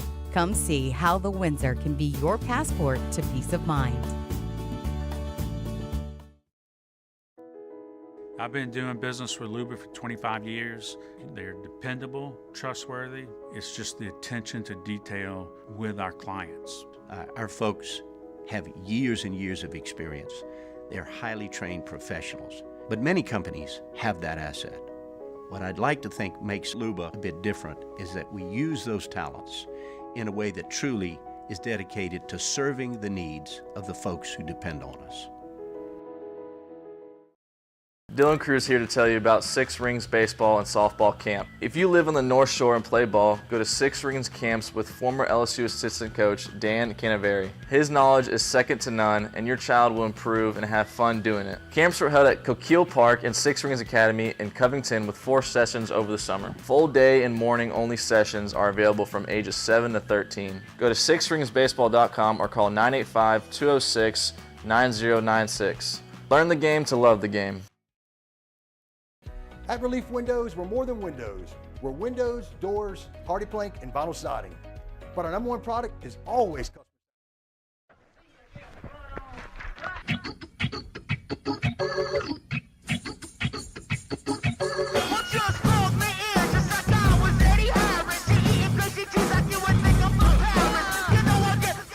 After further review with Matt Moscona, presented by the Aesthetic Medicine and Anti-Aging Clinics of Louisiana, Baton Rouge, Lafayette, and online at theantiagingclinics.com.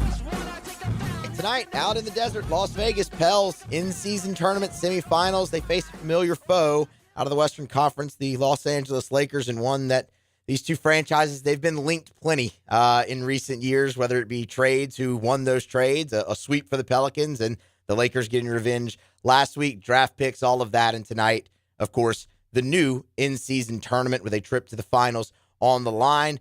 We'll talk with Jake Madison here, the host of the Locked On Pels podcast, on Twitter at NolaJake. Jake, we appreciate the time. How are you? I'm doing well. Excited for the game tonight and happy to be talking some hoops with you. Absolutely, man. So, look, we're going to get into the game. I want to kind of start with the in-season tournament as itself, though, because it's still new, right? I think to a lot of people, I think some are still kind of wondering, okay, wait, it works like this, it works like that. I kind of am curious on the vibe of it from the players and the coaches and the team, because look, I can watch the games on TV and I can see the atmosphere in the arenas, and it feels like it matters an awful lot to the fans and to the guys on the court, but you're around the team all the time. How have they treated this tournament?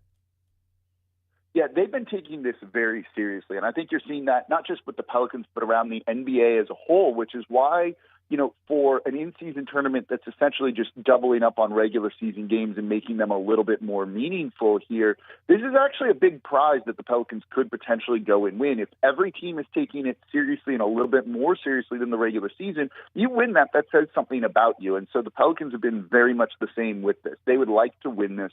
They realize they haven't played on the biggest stages yet in competitive games, in tough environments, with stakes that matter. And this is an opportunity to do so. That win on the road against the Sacramento Kings, they prepared like it was a playoff game. Their rotation was more or less 8 guys, and they ran it like it was a playoff rotation. So you're seeing them take it very seriously. They wanted to go to Vegas. They want to win the extra money. They want to kind of get the notoriety that you get with winning something like this.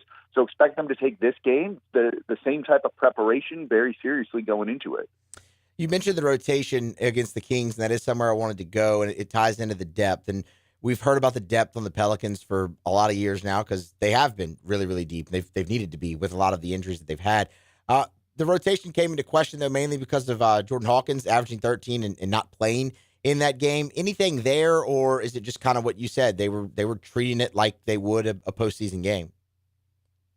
Yeah, in the postseason, you cut your rotation down to 8 or 9 guys, and they functionally ran 8 guys. You had 2 others that played, but very, very limited minutes here.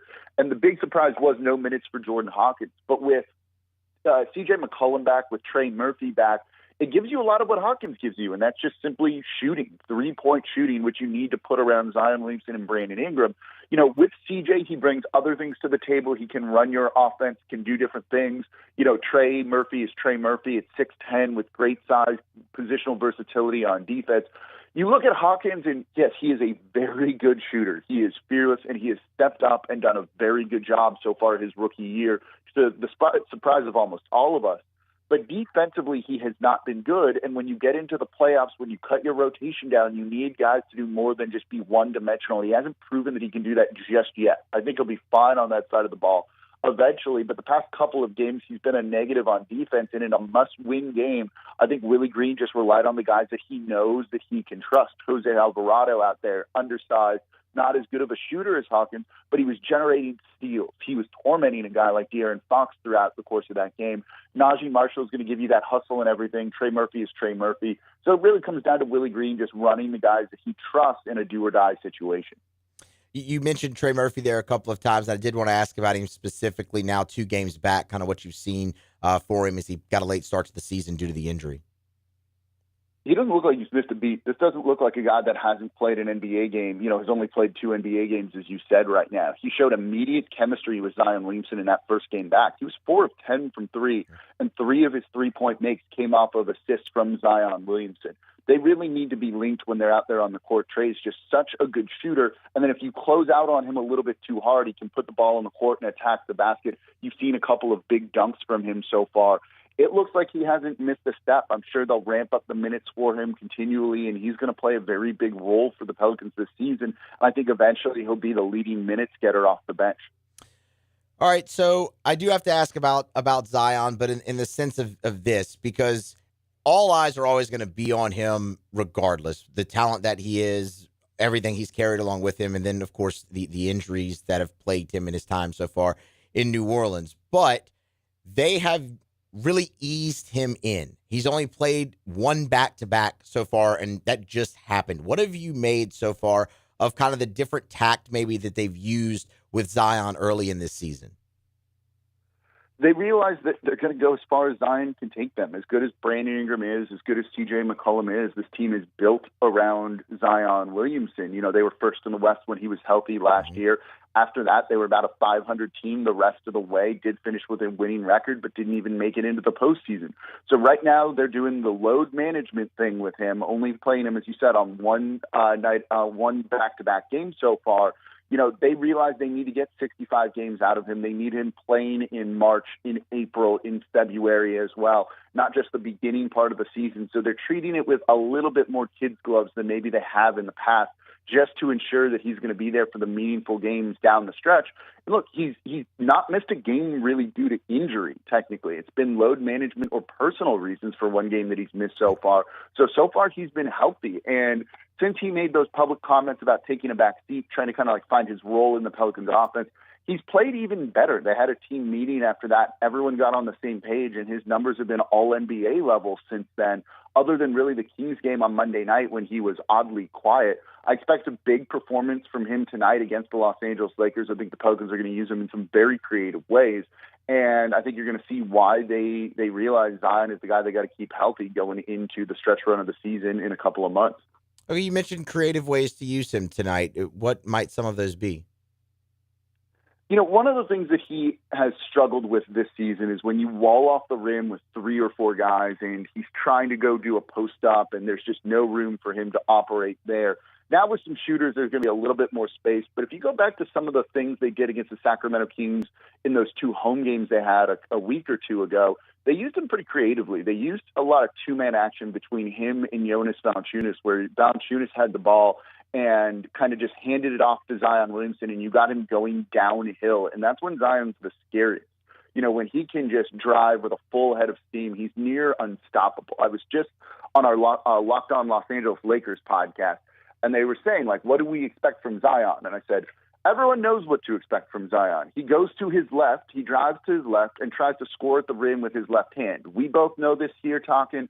Everyone knows this. The Lakers certainly know this. And no one's been able to stop it because he's shooting 72% at the rim this season. You do need to get him, though, moving downhill to really have him be that effective. He wasn't able to do that against the Sacramento Kings. That's why he only had 10 points. I think the Pelicans are going to look to get him going early in this game off a lot of those real simple actions and then expand it by using Brandon Ingram in there too. Ingram hit 3 threes in that game against the Sacramento Kings. He took 6. He's not a big-time three-point shooter, but all of those threes came off actions with Zion Williamson creating space for him. So if they get Zion going early, it really just kind of opens everything up for everybody else and could mean the Pelicans might run away with this one because I don't know if the Lakers have enough offense to keep up if the Pelicans are hitting their shot. Talking with Jake Madison, of course, the host of the Locked On Pelicans podcast. You can follow him on Twitter at NOLA Jake. Of course, get subscribed up to the podcast as well if you haven't already. In-season tournament tonight, Pels, Lakers, semifinals out in Vegas. Jake, okay, we just kind of talked about what the Pelicans need to do offensively, in a sense, with Zion and creative ways of using him. How do they slow down the Los Angeles Lakers tonight? Yeah, this one's going to come down to Herb Jones, and I think a lot of people are expecting to see Herb Jones on LeBron James to start this game, but I don't think that's what the Pelicans are going to do. LeBron's going to get his if he wants to get his, no matter who's guarding him. Look at what he did against the Phoenix Suns the other night, like 30-something points, 10 rebounds, like 5 steals, 5 assists, just an absurd stat line, for a guy that turns 39 in a week or two, whenever his birthday is, right? It's pretty ridiculous, and he can just turn it on. You've got to slow down Anthony Davis and not let Anthony Davis beat you. And Anthony Davis has had big games against the Pelicans since that trade happened. So there's also a lot of pride on the line here. But if you want to slow down Anthony Davis, it's not put Jonas Valanciunas on him. It's not like put Zion or someone else on him. It's put Herb Jones on D'Angelo Russell, their point guard and their creator of this offense.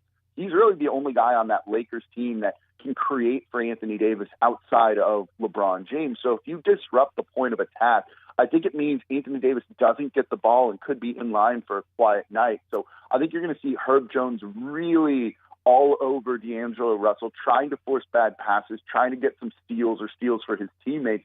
Let the Pelicans get in transition and run and kind of make Anthony Davis a non-factor in this way by guarding other guys, since AD is a big and needs someone to feed him the ball. I think if you do that, the Pelicans do match up pretty well here. There's not a ton of other offensive threats, maybe outside of Austin Reeves, on this Lakers team. So they're going to let really anyone else beat them.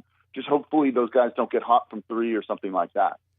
One more for you, Jake, before I let you go, and your time very much appreciated. A little bit of big picture here, because, look, we started this talking about how the Pelicans have viewed the in-season tournament, and it's something that they want to win. It's something that they've taken very seriously, and I like that a lot. I think it is valuable for their experience going forward. But going forward, there obviously are bigger goals for this team. When you look at them, now that they're getting healthy, they have Trey Murphy back, they have CJ McCollum back, they're a little bit more whole, they're able to mix up the rotation a little bit more. Is there anything that you've seen from this team and possibly coming up on the schedule that leads you to believe they could be getting set to potentially put together a little bit of a run like they were able to do this time last season? Yeah, if you look at their schedule, it's been tough so far. They've played a lot of very good teams. They had a stretch where, the only teams that were playing were the top 4 teams in the Western Conference, and the West is absolutely brutal this year. But it starts to ease up with some very winnable games coming up over the next few weeks, and that coincides as the Pelicans are getting healthy. They need to make the most of this stretch of schedule. They need to build the chemistry on the court against some subpar opponents while also winning those games, because the final 15 games of the regular season are like a murderer's row at that point, and that could severely impact your standings in the Western Conference, your seeding for the playoffs. So you need to build a big cushion right now. So you hope to see the Pelicans go on a run that maybe gets them towards the top of the Western Conference, like you said, like they did last season. They can do that. They're going to be in good position to even withstand an injury or two, as this team's really starting to come together now. with Trey Murphy back, he's going to be key for this team going forward. CJ and his shooting is always needed. So I'm pretty optimistic about what you'll see from the Pelicans. They really do seem to all be on the same page right now. They're building that chemistry that they've needed to build. That's a real good indication that they're progressing, and I'm glad they haven't hit their ceiling yet, and there's still a lot of room to grow and improve on this team. So I think you'll definitely see them start to take off over the next couple of weeks. That is music to a lot of Pels fans' ears. But first things first, beat those dastardly Lakers tonight in L.A. and advance to the finals of the in-season tournament. Jake, we appreciate the time, sir, on a busy day, I know. Thank you for making it happen, and enjoy the basketball tonight. Of course, thanks for having me on, man. 100%. Jake Madison, again, Locked On Pels. Y'all get subscribed, man. Jake does great work over there at Locked On Pelicans. Follow him on Twitter at NOLA Jake. In-season tournament going on right now as we speak. The Pacers down 23-20 to the Milwaukee Bucks. Otter looking strong early. We like it. Of course, the winner of that game plays the winner of Pelicans Lakers later tonight. That's 8 p.m. Central Time, TNT and True TV. That's tonight. Right now, we're going to let Matt remind you about Traction Sports.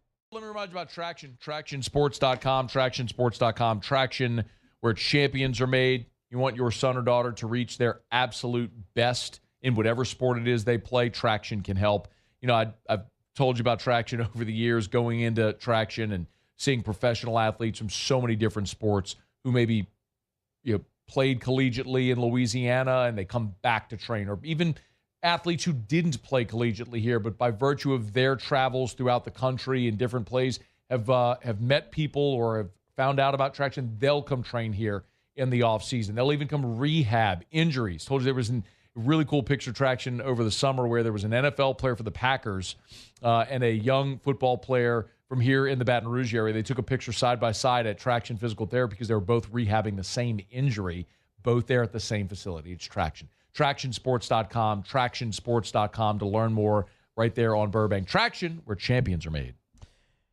All right, so about halfway home here on a Thursday edition of AFR. Musso filling in for Moscona. I got plenty left to do.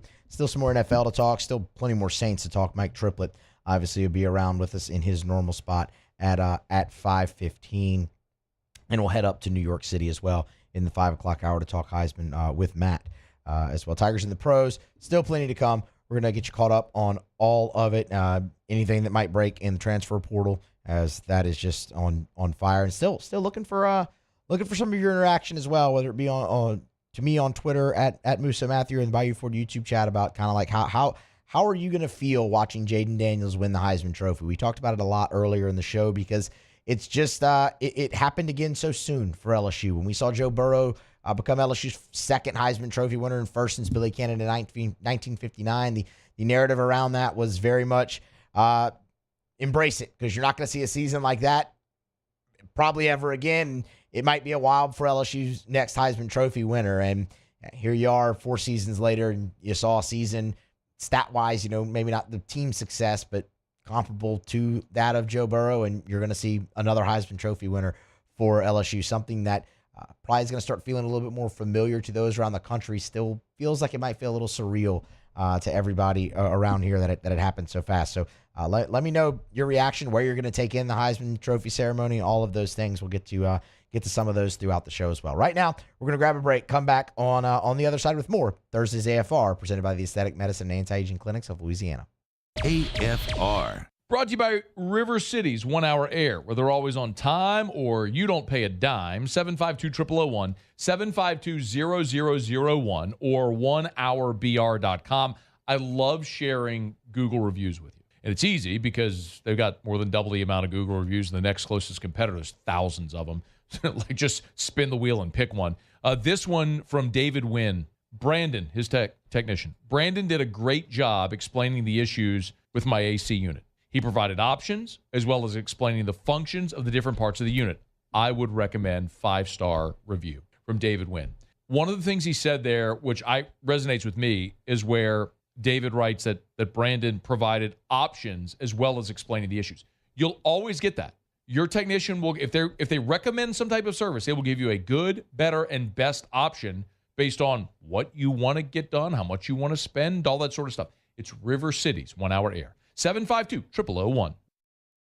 Follow us on Twitter at 1045ESPN to cast your vote in the Citizens Bank and Trust Poll of the Day. Vote daily inside Off the Bench, live at lunch on Palmer. And after further review, Citizens Bank and Trust brings you the Poll of the Day via Twitter at 1045ESPN.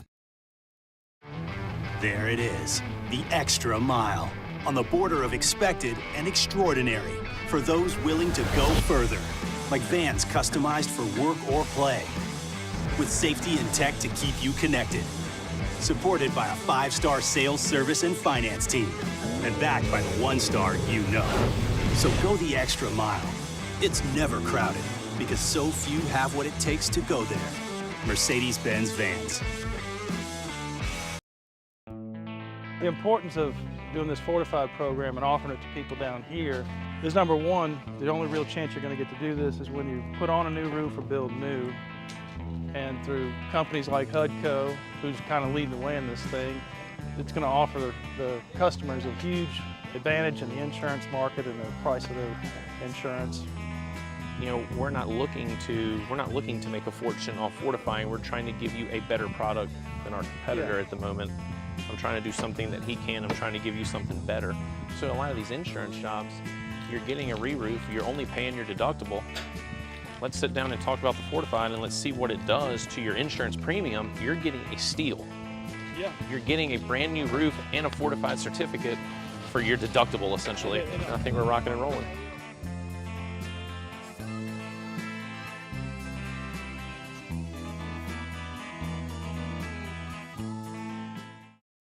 Hey, boat owners, check it out. It is the holiday season, which means it's time to buy yourself a gift by taking your boat to the next level with our friends at Front to Back Boat Service. Now is the perfect time to upgrade your boat and get it ready for that warmer weather, whether that's trolling motors, HD sonar, anything and everything. The Sherman family's been at it for 30 years, and Devin's going to take you through 30 more. Find them on Facebook at Front to Back Boat Service or go to fronttobackboatservice.com.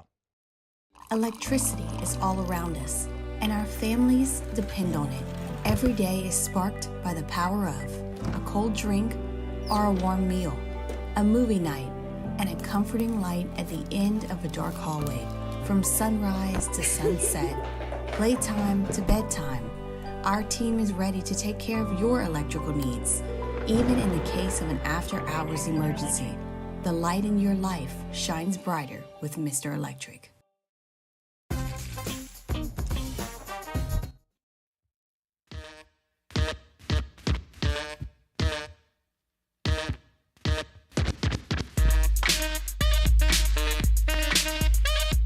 After further review with Matt Moscona, presented by the Aesthetic Medicine and Anti-Aging Clinics of Louisiana, Baton Rouge, Lafayette, and online at theantiagingclinics.com.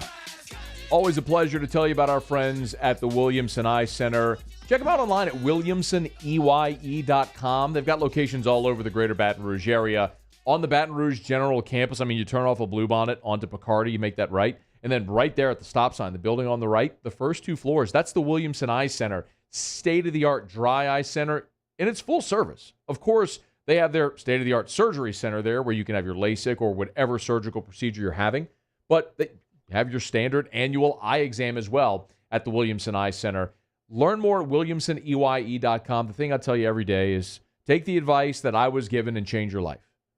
To give yourself the gift of sight is absolutely incredible. If you're someone like me who spent your life with contacts or glasses, there is a way to be done with it forever. WilliamsonEye.com. Go see Dr. Blake Williamson for that free consultation. 924-2020, 924-2020, or WilliamsonEye.com for the Williamson Eye Center. Alondra, you're bringing the heat over there on the bump music today. I just throw that out there. Thought I'd let you know that. I'm just carrying over what I did this morning. Okay. I don't know if there's like any crossover, but if you were listening to Mornings with Brian Haldane, this was bump music. So I'm on a Beastie Boys kick. I love Brain. He's awesome. I was not awake at that time to listen to the show. I mean, most people are not. I was asleep. Yeah. And that's very fair. I will prefer to normally be asleep. Yeah. But I love Brian Haldane. He's great. Shout out Brian. He's fantastic. Great person there. Shout out Beastie Boys. Taught me everything I know on the AFR board there. Did one Brain. Love that. Yep, I'm about that. All right, let's see. What to watch? It's Thursday, so abbreviated what to watch. There's no college football outside of Army-Navy. We're all going to be watching that, but we're probably going to be watching the total in that game because that's what one does in Army-Navy. You watch the total and see if, two run-heavy offenses can go under the number. So Paul and I here, abbreviated what to watch, NFL edition, only hit it, Alondra.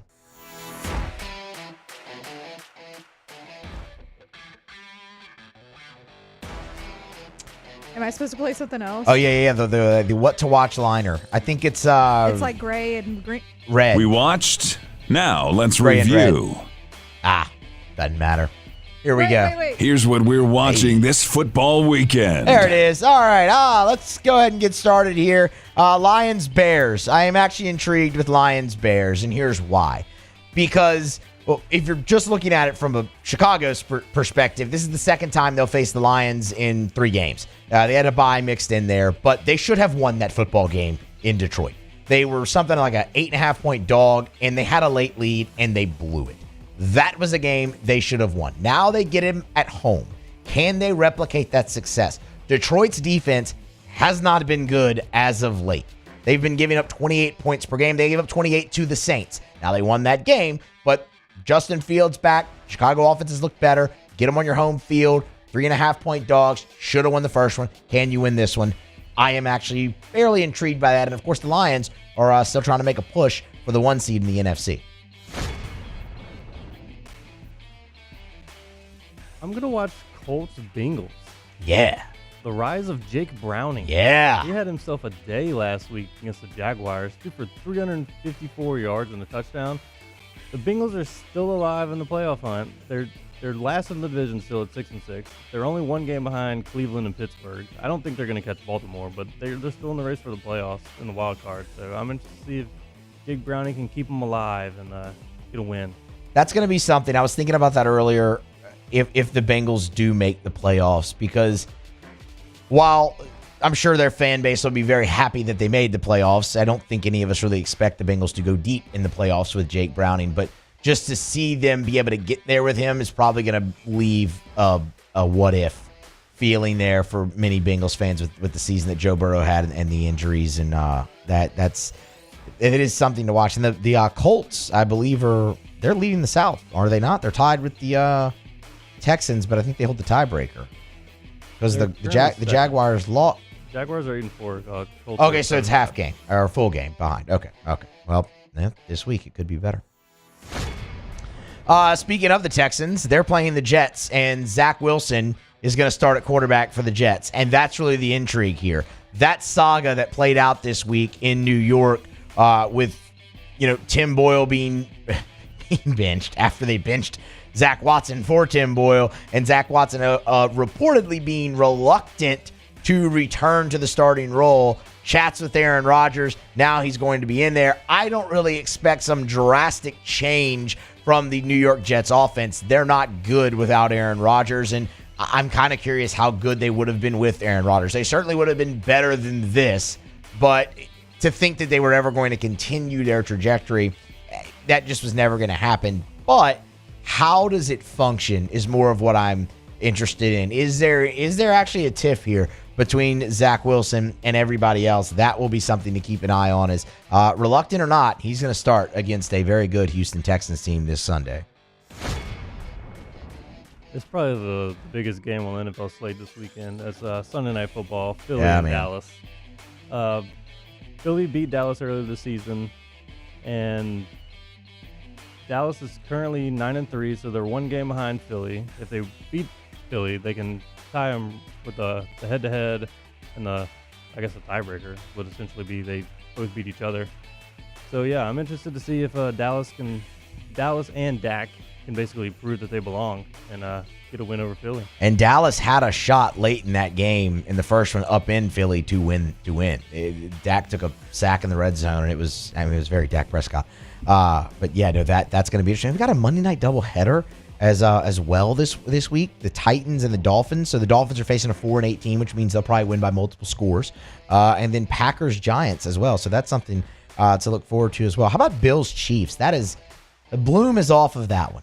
I think, going into the season, that's one that you had earmarked.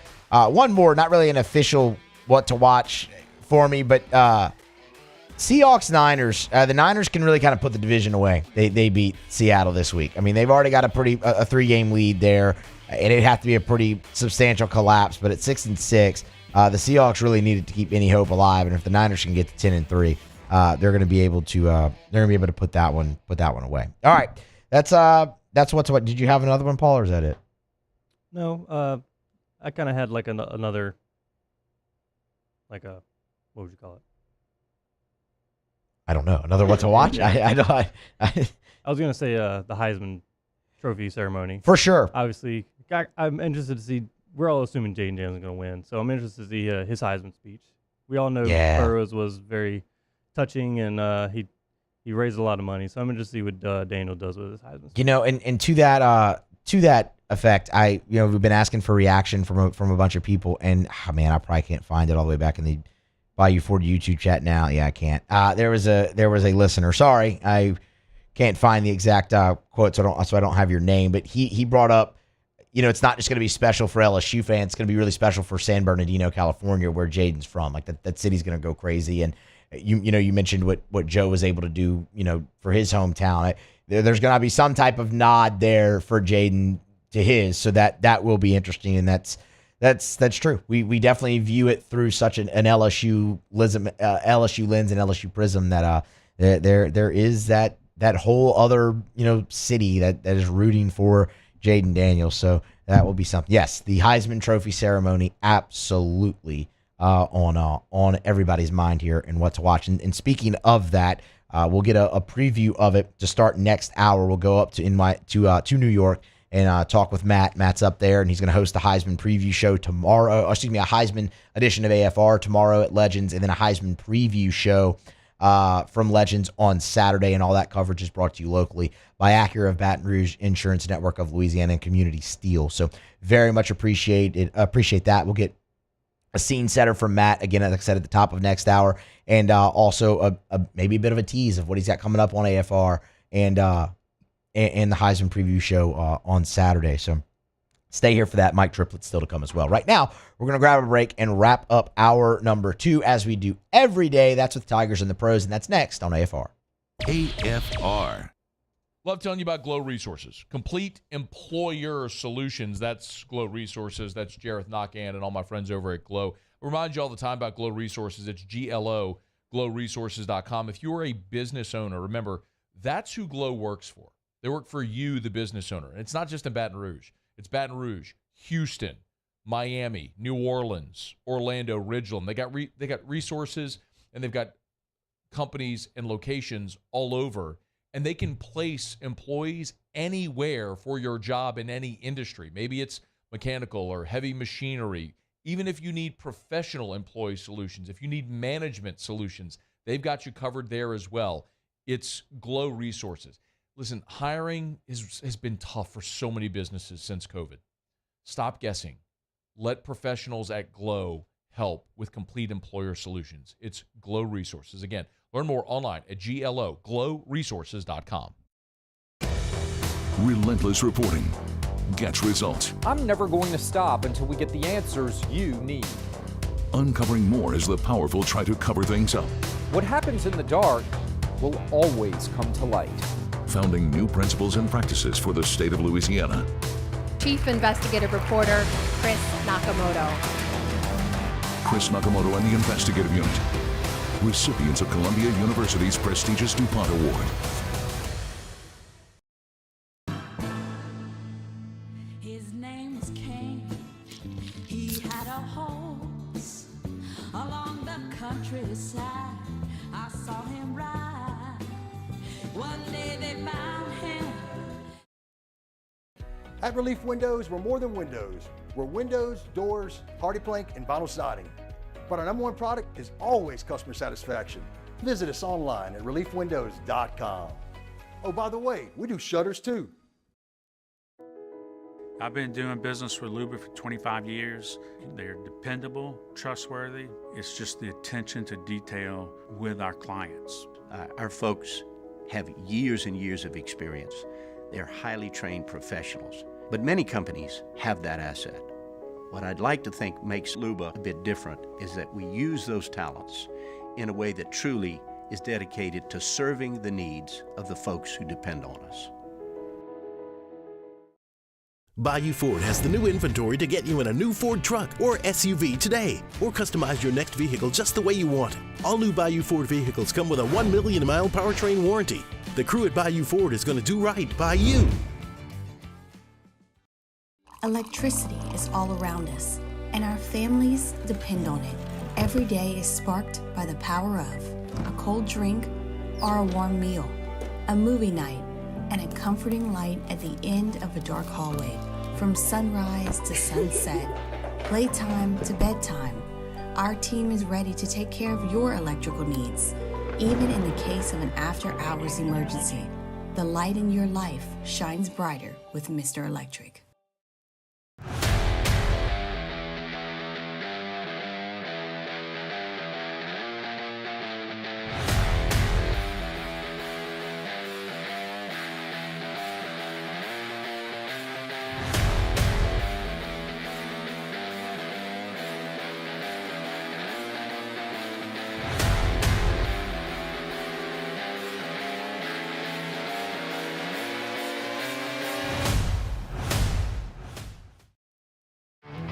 There it is, the extra mile, on the border of expected and extraordinary, for those willing to go further, like Vans customized.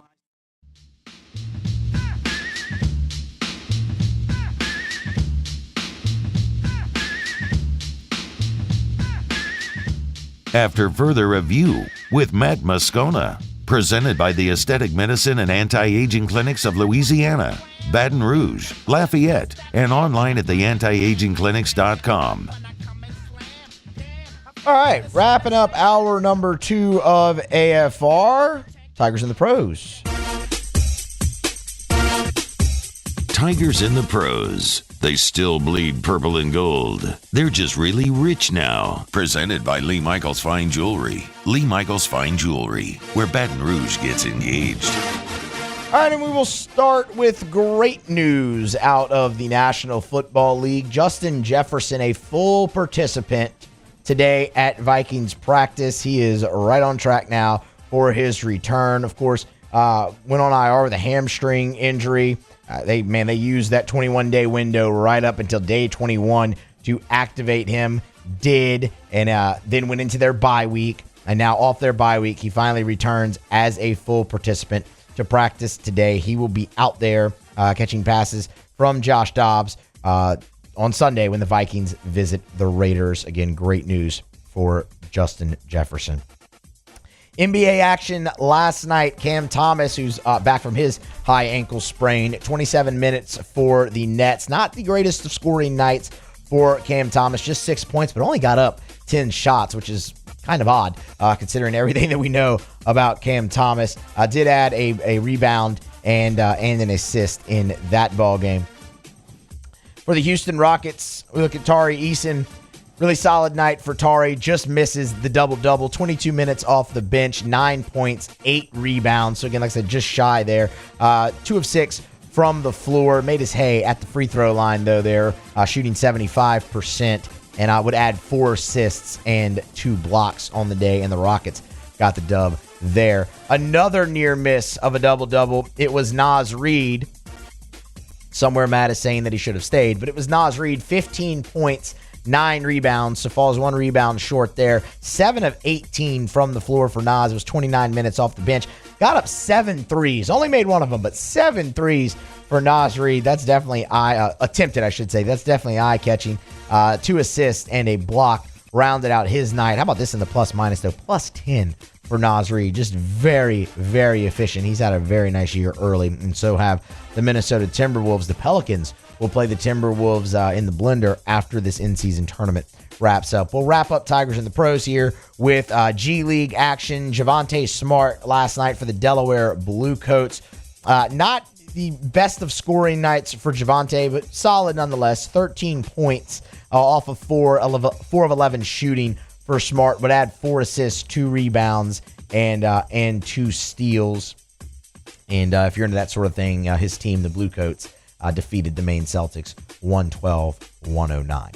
That is Tigers in the Pros. It is brought to you by Lee Michaels Fine Jewelry. Of course, the holidays is a extremely popular time to propose. And if you're going to do that, if you're going to pop the question, you go to Lee Michaels Fine Jewelry. That is the only place you go for your diamonds. They will take care of you. And look, maybe it's not proposal. Maybe it's birthday. Maybe it's Christmas. Gift in the little red box says it all. That is Lee Michaels Fine Jewelry. All right, that is just about going to put a button on hour number 2 here of After Further Review. We will grab a break, get you caught up with national headlines from SportsCenter, and when we come back to start hour 3 and drive you home, we will be in New York City visiting with Matt Moscona. Scone's going to get us updated on everything Heisman Trophy-wise. He's getting settled there in at the hotel. He'll give us a scene setter, talk to him a little bit about Jayden Daniels and the coordination that will be, and get a thought from him on Travis Etienne, the biggest news really in the SEC today. That's next, hour 3. AFR. Mold Zero, now pure restoration. Same patented non-toxic dry fog treatment. If you got mold, think you might have mold, not sure if you have mold, mold can be in your walls. You don't even know about it. Pure restoration comes in. You don't have to worry about moving furniture, pulling up carpet, any of that sort of stuff. They come in, they'll spray their patented non-toxic dry fog. Your home, office building, commercial building, whatever it may be, they're going to be more efficient than traditional remediation. It's going to cost you less as well. I love telling this story. There was an elderly woman who's a homeowner, had black mold on her ceiling, and she couldn't get a quote from anywhere that was less than $28,000. This was an elderly widow. Mold Zero came in, got rid of the mold for less than $5,000. Mold Zero is now pure restoration. Same company, same great patented non-toxic dry fog. They're general contractors, so they can do demolition and build back when you need it. They can take care of odor, sanitization. It's pure restoration. Pure-restoration.com. Pure-restoration.com.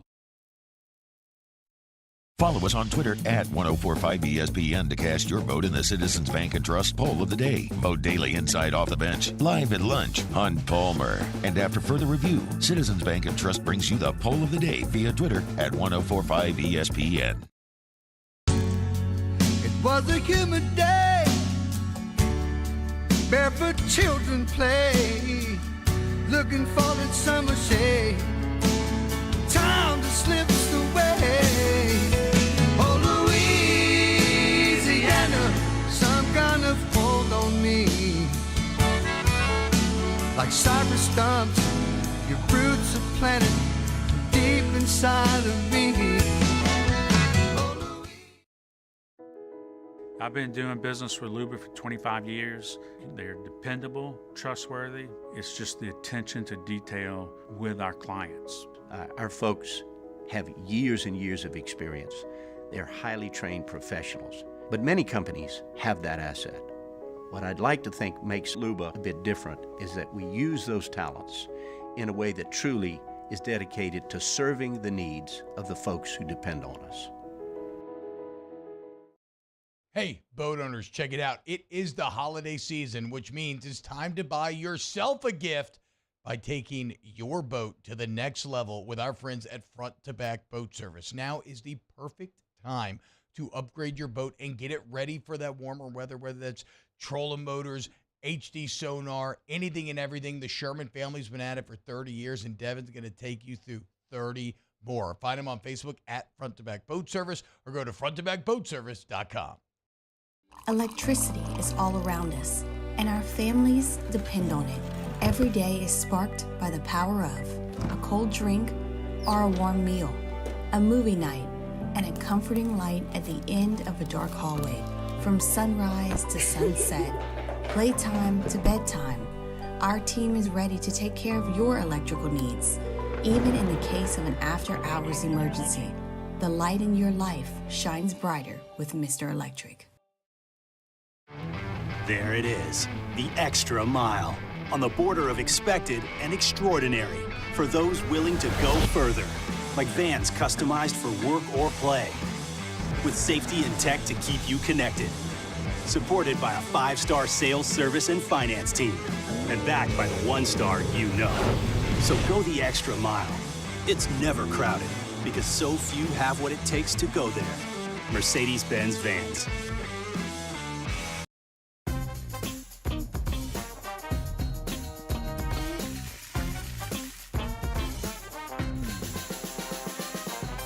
The best kept secret in town is out. Discover Tallulah at the Renaissance Hotel on Bluebonnet.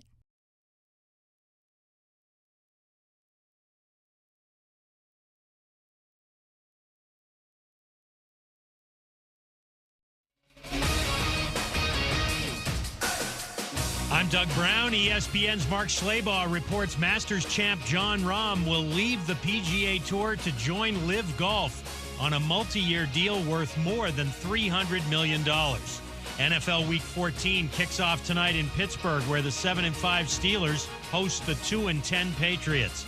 41-year-old kicker Robbie Gould announces his retirement today in a story on the Players Tribune. Gould played for 18 years, mostly with the Bears and 49ers. He's 10th on the NFL's all-time scoring list.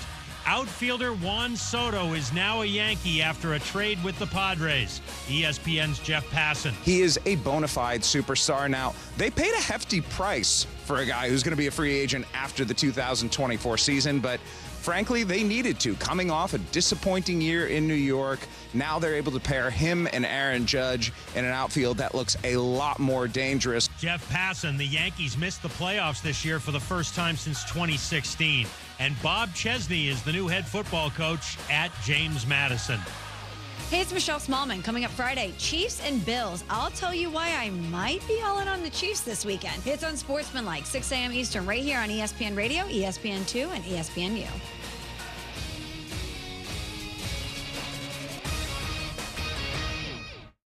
Matt Moscona. I'm very important. After further review. Say it one more time. After further review with Matt Moscona. And here we go. Live from the Mercedes-Benz of Baton Rouge Studios. Let's ride.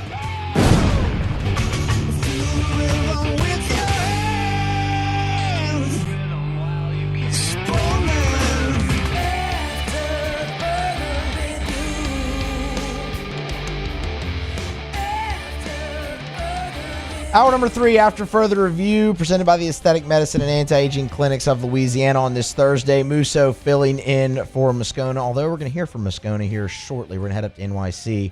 Alondra Villarreal here and Paul O'Neill as well. You can imagine we've been talking a good bit about the Heisman Trophy and Jayden Daniels today, and it was part of the first hour where I kind of talked about from the standpoint of there's not really much more you can say about Jayden Daniels. We all know what he did in the season. It's more what that feeling's going to be like again for LSU, the program, for LSU fans, for Jayden Daniels when it happened so recently with Joe Burrow, and we all thought at that point, take it in because you don't know how long it's going to be till you see it again, and we were never going to see another season like that, but we have, and I asked for everyone to kind of send in some feedback, and we have some that I'd like to get to here in the time where we are trying to link up with Matt. And Jamie Hodges on Twitter said he never thought that he would see a Heisman winner in his lifetime at LSU, and now to have two in such short time, it's going to be surreal. And that's kind of the thing, right? Is when you look around the country, others might start to see it as familiar, but for everyone here, it's still a little surreal that the turnaround time between Joe Burrow to Jayden Daniels is what it is. I mean, 4 seasons, and here you go again. Let's head up to New York City, and we'll talk with Matt Moscona. Scone's up there. Obviously, he's going to be anchoring the coverage. AFR from Legends tomorrow. Heisman preview show from Legends on Saturday, and that'll walk you right up to the ceremony. Coverage brought to you locally here by Acura of Baton Rouge, Insurance Network of Louisiana, Community Steel. We appreciate them, and we appreciate Scone for joining us now. How are you, dude? I just got off about a 90-minute Uber from LaGuardia to the New York Athletic Club Hotel at Central Park South. So New York, holiday time, traffic. Yeah, Christmas. That's what they say, right? Christmas. It's the best time to be in New York, is what everybody always says. Well, that's why everybody is in New There York you go. right now. Apparently, these 2 weeks, just for a heads up, these 2 weeks, I was told, are the busiest 2 weeks for travelers for exactly the reason you just said, Rockefeller Center, the Christmas tree, all that stuff. And the media hotel for the Heisman is the Marriott Marquis Times Square. So just so 4 years ago when Joe Burrow won, the Marriott Marquis is where all of the events happened, and there was a theater. I'm blanking on the name, but it was a theater affixed to the Marriott Marquis. That's where Joe Burrow's Heisman ceremony was, and everything was there. Well, that theater has since closed after COVID, and they moved. The ceremony is actually going to be at Lincoln Center, which is near Central Park South. So I'm staying right next to the Lincoln Center. But we couldn't even get the Media Hotel. I'm rambling, but the Media Hotel is the Marriott Marquis still. We tried to book 3 weeks ago. The Media Hotel was already booked. You could not get in the Marriott. The Marriott Marquis, which is a gigantic hotel, completely booked 3 weeks ago. That's absurd. I mean, look, I've done the New York Christmas trip before. It's cool. I'll be honest, tad overrated. But, I mean, it was cool.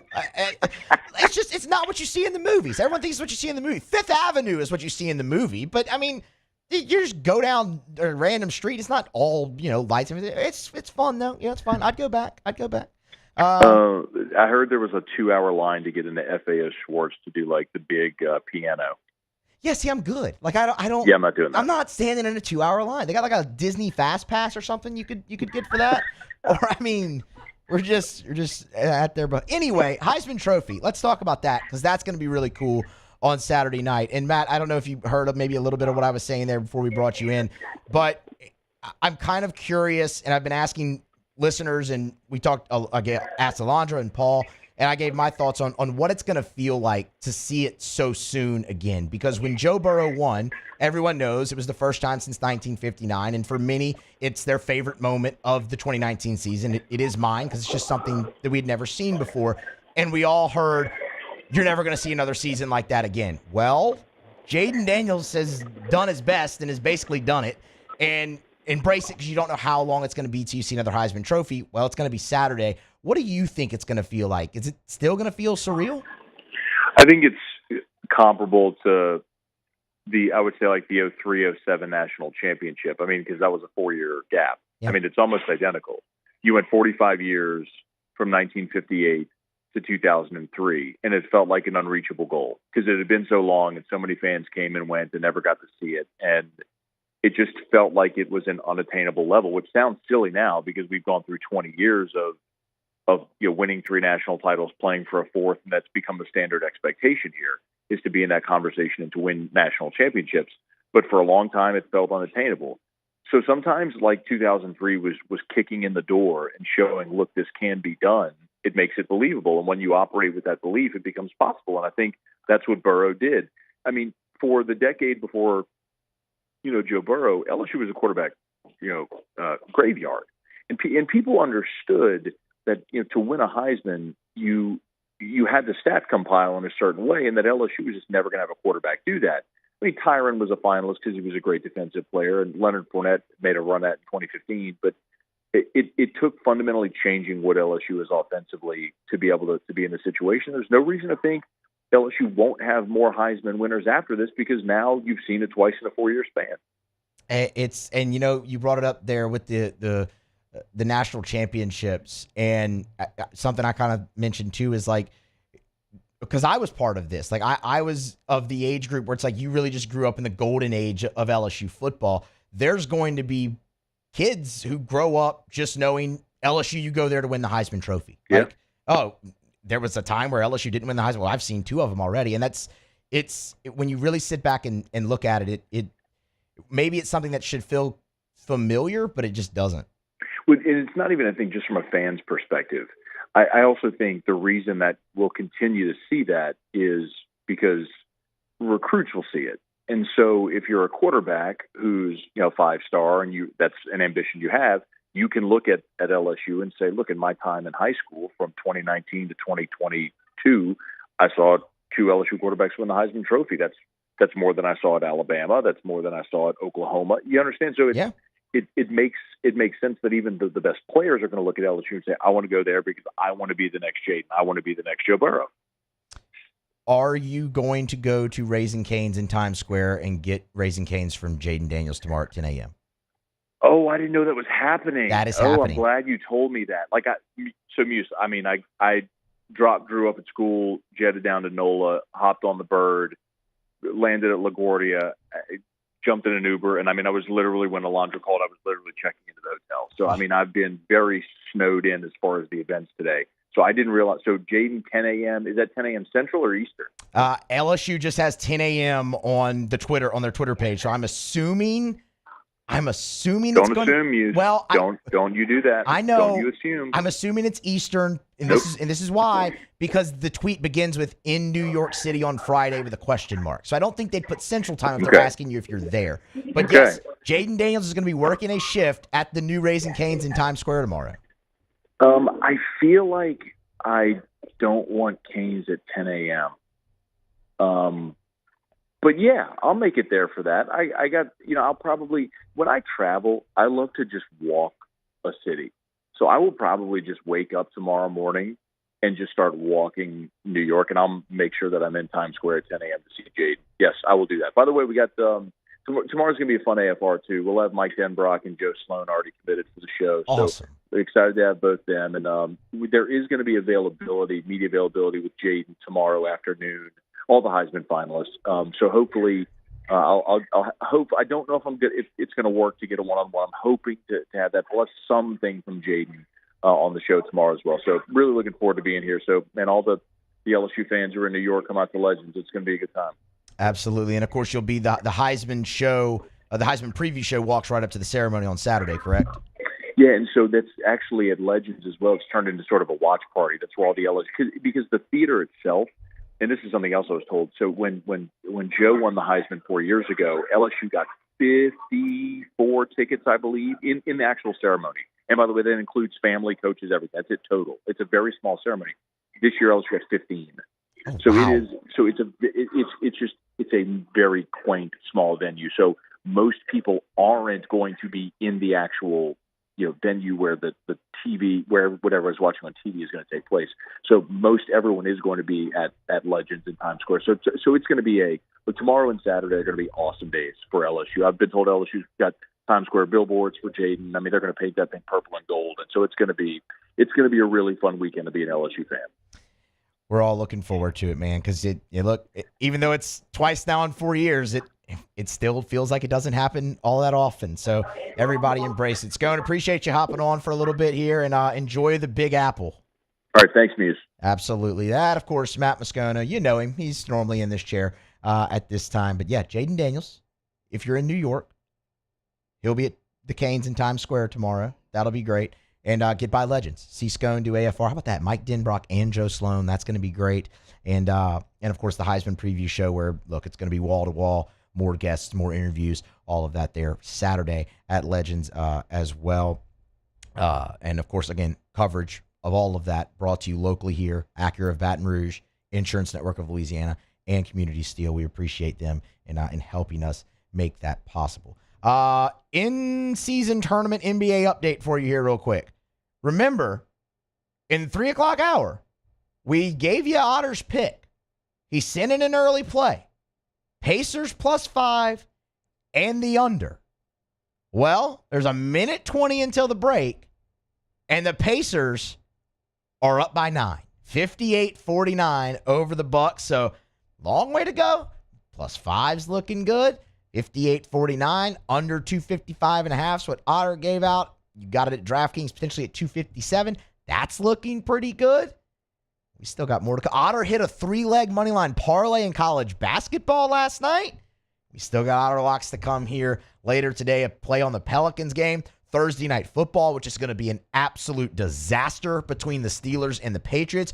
But one way to make it interesting, bet on it. And Otter will have a play for us to end the show. So make sure you're here for that as well. Right now, we're going to grab a break. Come back on the other side. The Saints and the Panthers Sunday in the Dome. Mike Triplett joins to preview it all next on AFR.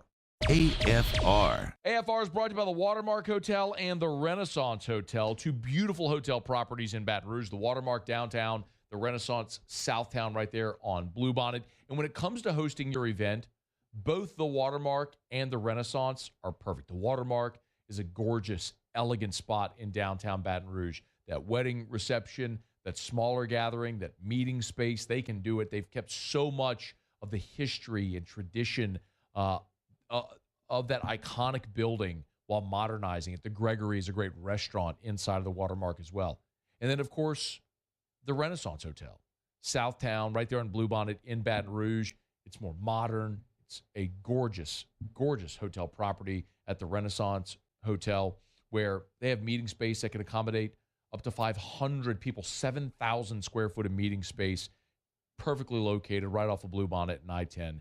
It's the Watermark and the Renaissance Hotels in Bayou Chrysler Dodge Jeep Ram has $20,000 off MSRP on new 23 Ram 1500 trucks. $20,000 off plus no payments for 90 days on new 23 Ram 1500 trucks. All with Bayou's 1 million mile warranty. The crew at Bayou Automotive is going to do right by you. Life in Louisiana is like a run-on sentence.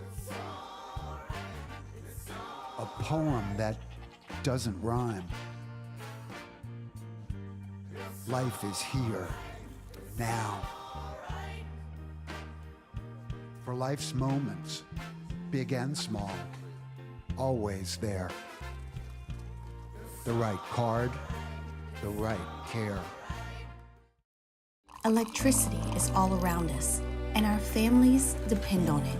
Every day is sparked by the power of a cold drink or a warm meal, a movie night, and a comforting light at the end of a dark hallway.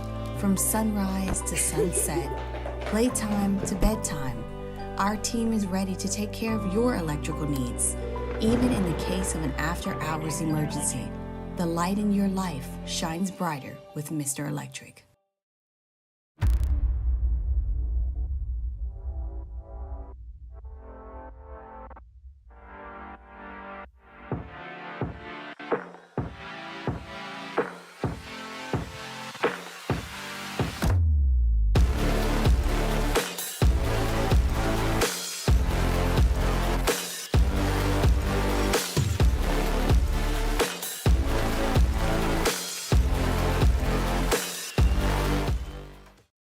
Dylan Cruz here to tell you about Six Rings Baseball and Softball Camp. If you live on the North Shore and play ball, go to Six Rings Camps with former LSU assistant coach Dan Canaveri. His knowledge is second to none, and your child will improve and have fun doing it. Camps were held at Coquille Park and Six Rings Academy in Covington with 4 sessions over the summer. Full day and morning only sessions are available from ages 7 to 13. Go to sixringsbaseball.com or call 985-206-9096. Learn the game to love the game. I've been doing business with Luba for 25 years. They're dependable, trustworthy. It's just the attention to detail with our clients. Our folks have years and years of experience. They're highly trained professionals, but many companies have that asset. What I'd like to think makes Luba a bit different is that we use those talents in a way that truly is dedicated to serving the needs of the folks who depend on us. Step inside an Infiniti QX50, and you'll find a suite of driver-focused features tailored to your tastes. But most of all, you'll find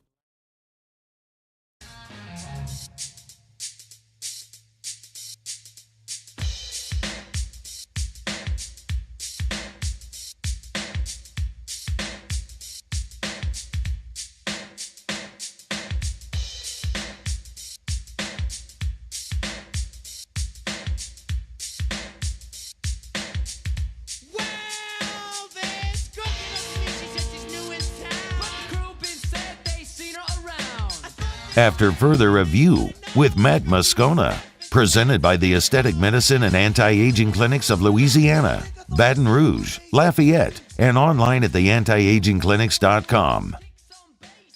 Mike! Yeah? Saints coverage with some Mad Libs mixed in. Why don't you just go by Mike? It's time to talk black and gold with Mike Triplett of New Orleans Football, presented by Benny's Car Wash, family owned and operated since 1951.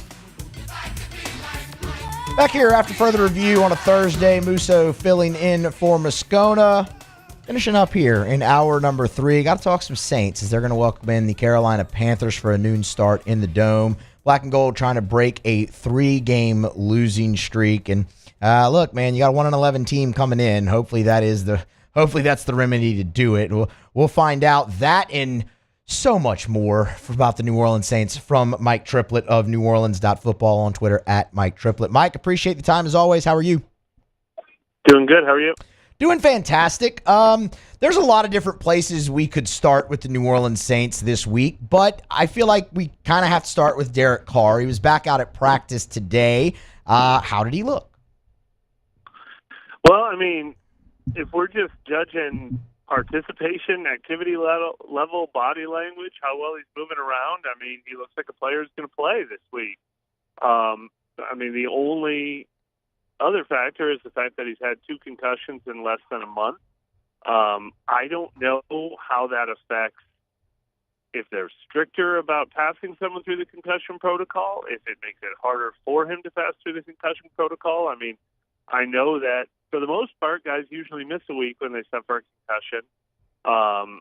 Chris Olave didn't recently. It doesn't always work that way, but so I thought the odds were going to be stacked against him early in the week, but based on his participation level, I think there's a good chance he plays, and it certainly seems like neither the shoulder nor the rib injury would be what keeps him out. Now, so with him being limited, he is still in the protocol right now, correct? He is. He has not passed all the. Yeah, you have tests that you have to pass. You have to meet with an independent neurologist after you've gone through practices before you're cleared. And so he has not passed all of those steps yet. So as of now, he is participating in practice, but has not cleared all of the tests that they put the players through. What? I know Dennis Allen was asked about it, about the level of concern, and you touched on it there too, because it is 2 concussions in 3 games. And DA, was, well, it's up to the medical folks, and John Amos does a great job and all of that. Do you sense a heightened concern there around Carr, especially given what we've seen in the past couple of seasons in the NFL with concussions and multiple concussions? Yeah, I mean, I know they take this stuff seriously. So I would think so, yes. I would think they want to be extra cautious, but I'm sure they have protocols and standards in place for good reason. And if he meets every measure and he feels well and he's testing well and everything seems right, I mean, we've seen players play in a week before. I don't think that's the norm, but I think it's entirely possible, and I think they will treat it very seriously. Derek Carr has made a habit of that this year of getting knocked out of a game and being back with the AC joint. He didn't. Concussions aren't a toughness issue, obviously, right. But anything that is, we've seen that is one thing that he has proven is he will fight through whatever he can possibly fight through. One more on the injury front about Carr, because of what I just kind of mentioned, him being knocked out of 3 separate games this year, and obviously the AC joint, 2 concussions, but also the rib. So it's been a multitude of things. Is there something that you've maybe noticed in him playing in the game that is making him more susceptible to the injury? I mean, that's 3 times. That's a lot. Is it maybe holding onto the ball too long, or is it? I mean, because look, when Jameis goes in there, I mean, his sack totals aren't very high. They've never been super high in his career. But yeah, of course, there are situations where he's held on to the ball too long this year. I think maybe the shoulder in particular could be a little more vulnerable to being re-injured if it's going to hit against the turf really hard. Maybe that's something he's going to have to manage all year long. So there might be some common thread, but for the most part, the last 2 were just 2 hellacious hits that probably might have knocked anyone out of a game. I hate to make this whole thing about injuries, but it's a lengthy injury report, and Chris Olave. It really is. Chris Olave really popped up on that today, and it is just illness. But I mean, is there anything you can tell us there? Are they expecting him potentially? No, all I know is illness. Before COVID entered our world, illness on a Thursday didn't used to be any risk that a player wasn't going to play on Sunday. So I would think this is a case where we're going to see him back by Friday or Saturday, and he's going to be okay. That is usually what happens with illness, but obviously I don't know that for a fact.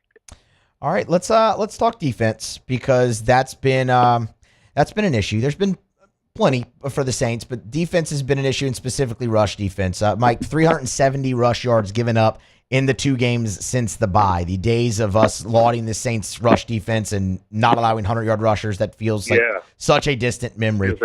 A long time ago. Long time ago. It's been a lot of different ways.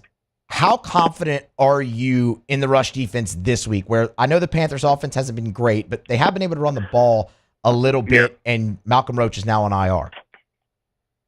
Well, yeah. I mean, how confident am I in the Saints rush defense? I've lost confidence over the last couple of weeks. How can you not? I mean, that Atlanta game in particular, that's such a one-dimensional team that does not want their quarterback to have to play. Atlanta would be fine if Desmond Ridder threw the ball 0 times. They want to run on every down. And you have to go in that game and say, we're not going to let you run. And we're going to put 8 in the box. And you're going to keep running, and we're going to keep stopping you. And they couldn't. They let Atlanta run at the beginning. They let Atlanta run for the entire fourth quarter. It was really disturbing. And then, Detroit had success running the ball, too. They were better against Detroit. Obviously, that flurry at the beginning of the game, but then they settled in and played pretty good defense. But, yeah, I mean, this run defense is not what it used to be. This defensive line, there's questions about the depth and the talent. And you mentioned it. Malcolm Roach is out, and Cam Jordan is limited. And Pete Werner looks like he's coming back. We've seen him practice, but he's dealing with an injury. So, no, it's definitely a concern now. I don't think Carolina's as good at running the ball as Atlanta is, or as Detroit is. So I think the Saints can win for that reason. And it's another game where they're going to have to, because this is another game where you want to stop the run and not make things comfortable for them and say, nope, we want to make you put this game in Bryce Young's hands. Is it a must-win for the Saints? I mean, I know mathematically. Yeah. I mean, my headline on my story today, and I listed all the reasons why and all the ramifications about Dennis Allen's future and Derek Carr's future. And if you are trying to make the playoffs this year, what the playoff ramifications are. But for every, no matter which of those paths you're talking about, yes, home game against the 1-11 team, after kind of the humiliation of what we saw with the fans and the Lions fans in the Dome last week, the Saints fans who are selling their tickets and showing apathy, the Saints fans who were there and booed. You can't lose this game. You can't.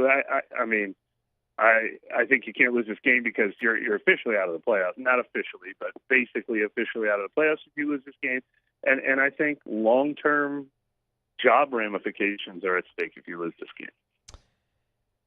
All right, so I did obviously want to touch on Dennis Allen and that. I guess now is as good of a time as any to do that.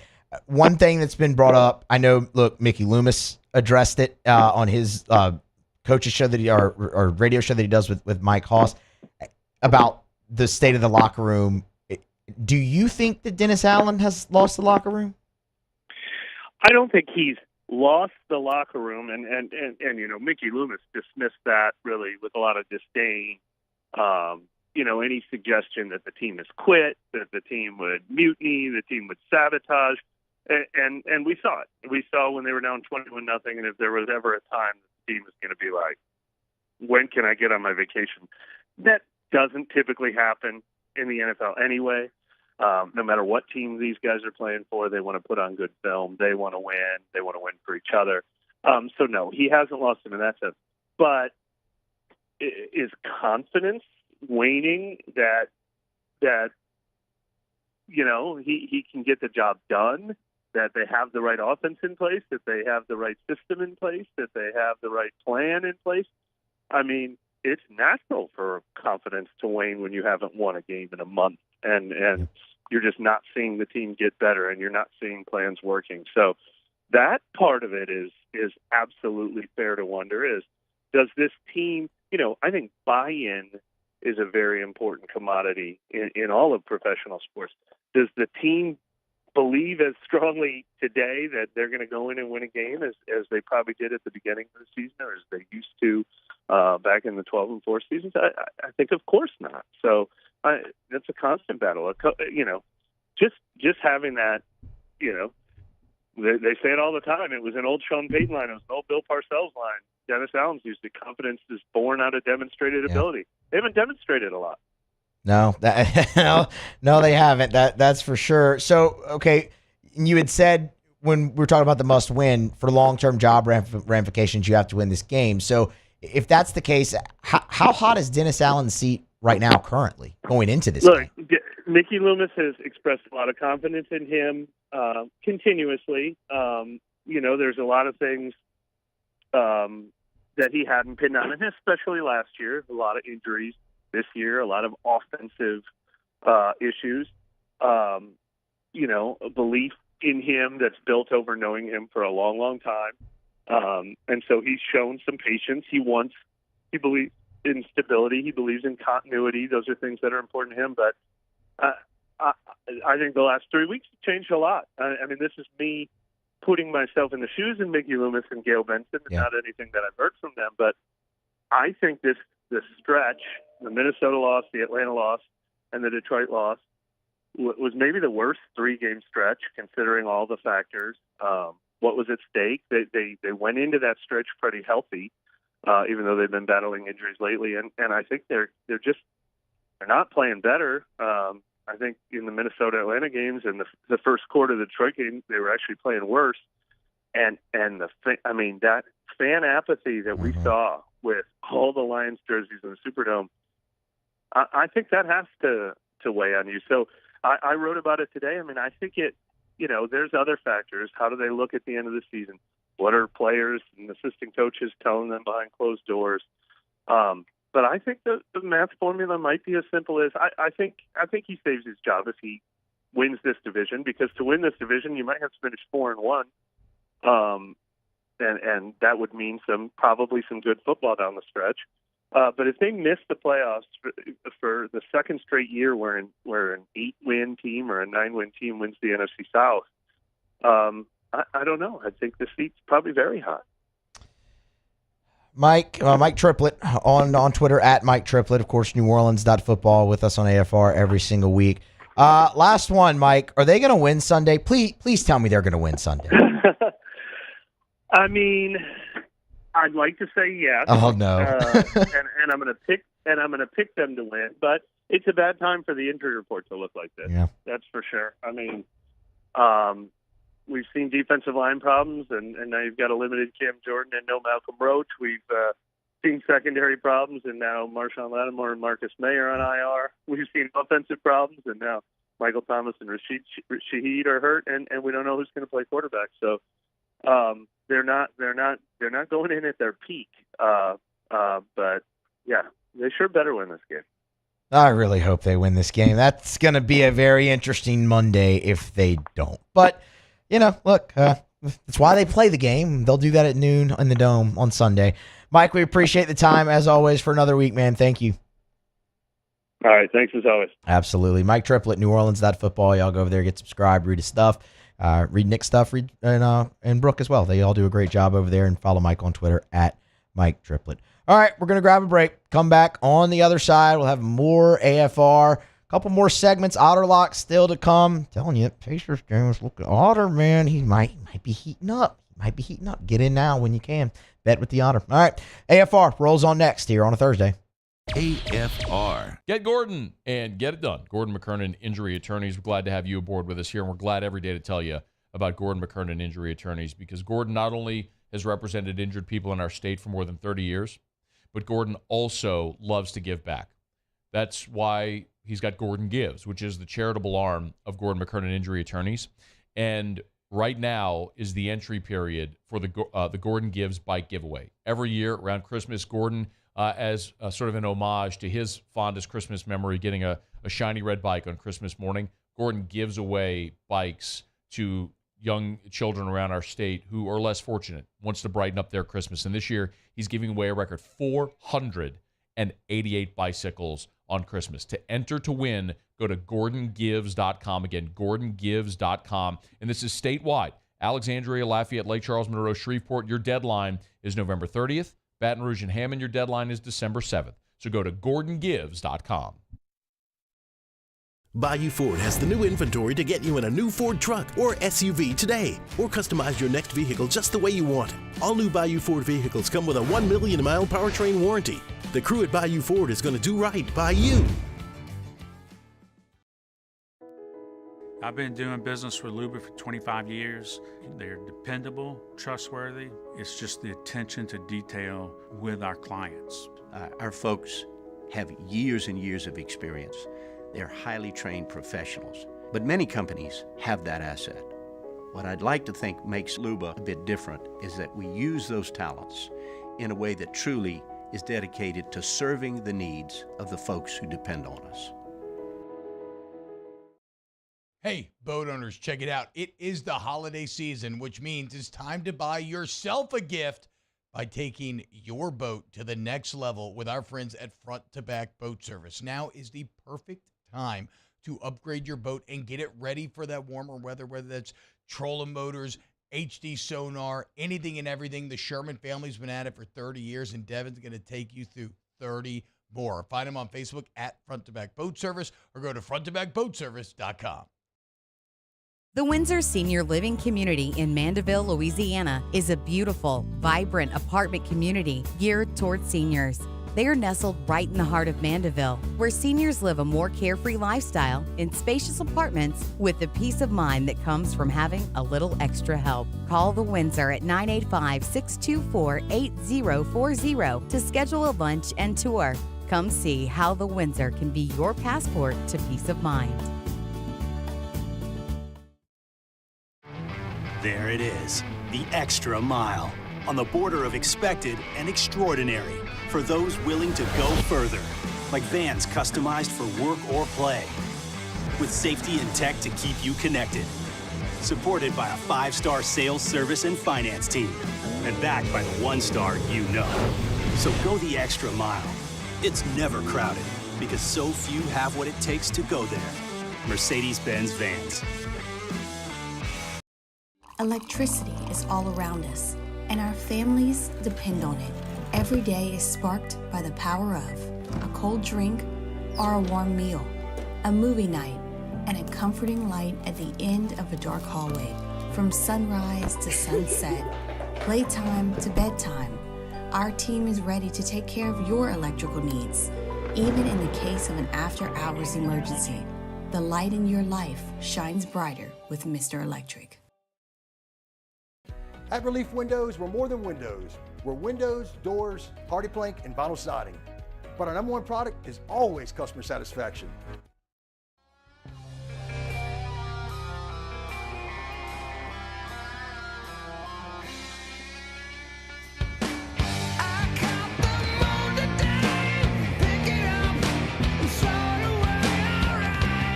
After further review with Matt Moscona. Presented by the Aesthetic Medicine and Anti-Aging Clinics of Louisiana, Baton Rouge, Lafayette, and online at theantiagingclinics.com.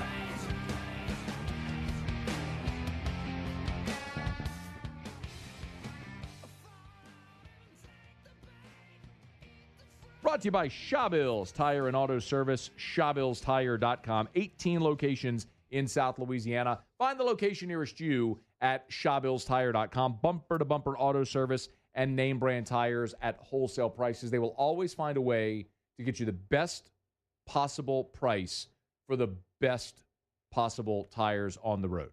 That's what they do at Shawbills. And when they get you in by selling you the best tires at the cheapest price possible, they're going to treat you like family, and they're going to treat you so good you're going to keep coming back year after year after year every time you need anything for your vehicle. Tires rotated, oil changed, check engine light on, brakes squeaking, whatever's wrong with your vehicle, bring it to Shawbills. Let them give it the once-over, and you can always schedule online, so it's convenient. ShawbillsTire.com. Find the location nearest you at ShawbillsTire.com. Shop tires online at ShawbillsTire.com. Be sure to ask about the Shawbills credit card as well, because you can save $50 off your first purchase when you use the Shawbills credit card only at Shawbills. Looking up at the TV here, and they've got on ESPN2, they're running a feature right now on Jayden Daniels and the Heisman Trophy. So it's Heisman fever, Heisman time. It is back here in Baton Rouge. I do have a few more things I want to say on that, and we'll get to that momentarily. But coming off that interview with Mike Triplett, one thing I do want to look at, because a lot of it, while there was talk about the game, obviously, and whatnot, is the future of the team. And we've done a lot of draft stuff actually already here in season regarding the Saints so far, and that's what happens when you're not good. Today, Pro Football Focus had a 5-round mock for the New Orleans Saints. I wanted to run through that really quickly, and then I'll get a little bit more in on Jayden Daniels and some of y'all's thoughts that you've sent in throughout the course of the show on him, likely winning the Heisman Trophy on Saturday night. But the Saints mock draft. None of you are going to like the round 1 pick. For what it's worth, they have the Saints at 9 in this mock. Of course, draft order not totally set, but top 10 pick there for the New Orleans Saints. And it's a tackle, Joe Alt, out of Notre Dame, who's a very good player and could be your franchise left tackle. Obviously, look, Trevor Penning, that has not worked out. And Pete Carmichael was asked about it today and said they need to see consistency from him. I think it's just safe to say you missed there. I don't know if you're ever going to get that consistency from Trevor Penning, and you invested a lot. And look, Andrus Peat, while he's filled in admirably there this year, is not your franchise left tackle. There was thought that he wasn't even going to be on the team this year as a cap casualty. He is, and he's had to fill that role. And again, he has, but not a franchise left tackle. James Hurst, who you've seen play there, is not going to be your franchise left tackle. You have to have one, and the Saints have loved tackles and offensive or defensive or ends or anything like that in the first round, and for that pick makes a lot of sense. The interesting part of this is, what does leadership look like at that point when you're in April? That ties back into the conversation we had with Mike. If they don't make the playoffs for a second consecutive year in a bad division, is that it for Dennis Allen, especially in the current stretch that they're in? And are there even changes higher up potentially there? Do changes come that change the draft strategy for the New Orleans Saints? That's something to keep an eye on here. But everybody wants them to take a quarterback this year in the first round, and it's just not something that they do. So that's something to keep an eye on there. This mock from Pro Football Focus has them taking left tackle Joe Alt from Notre Dame, who, again, very good player, 6'8", 320, a 92.2 pass blocking grade this season. Very athletic. He played he played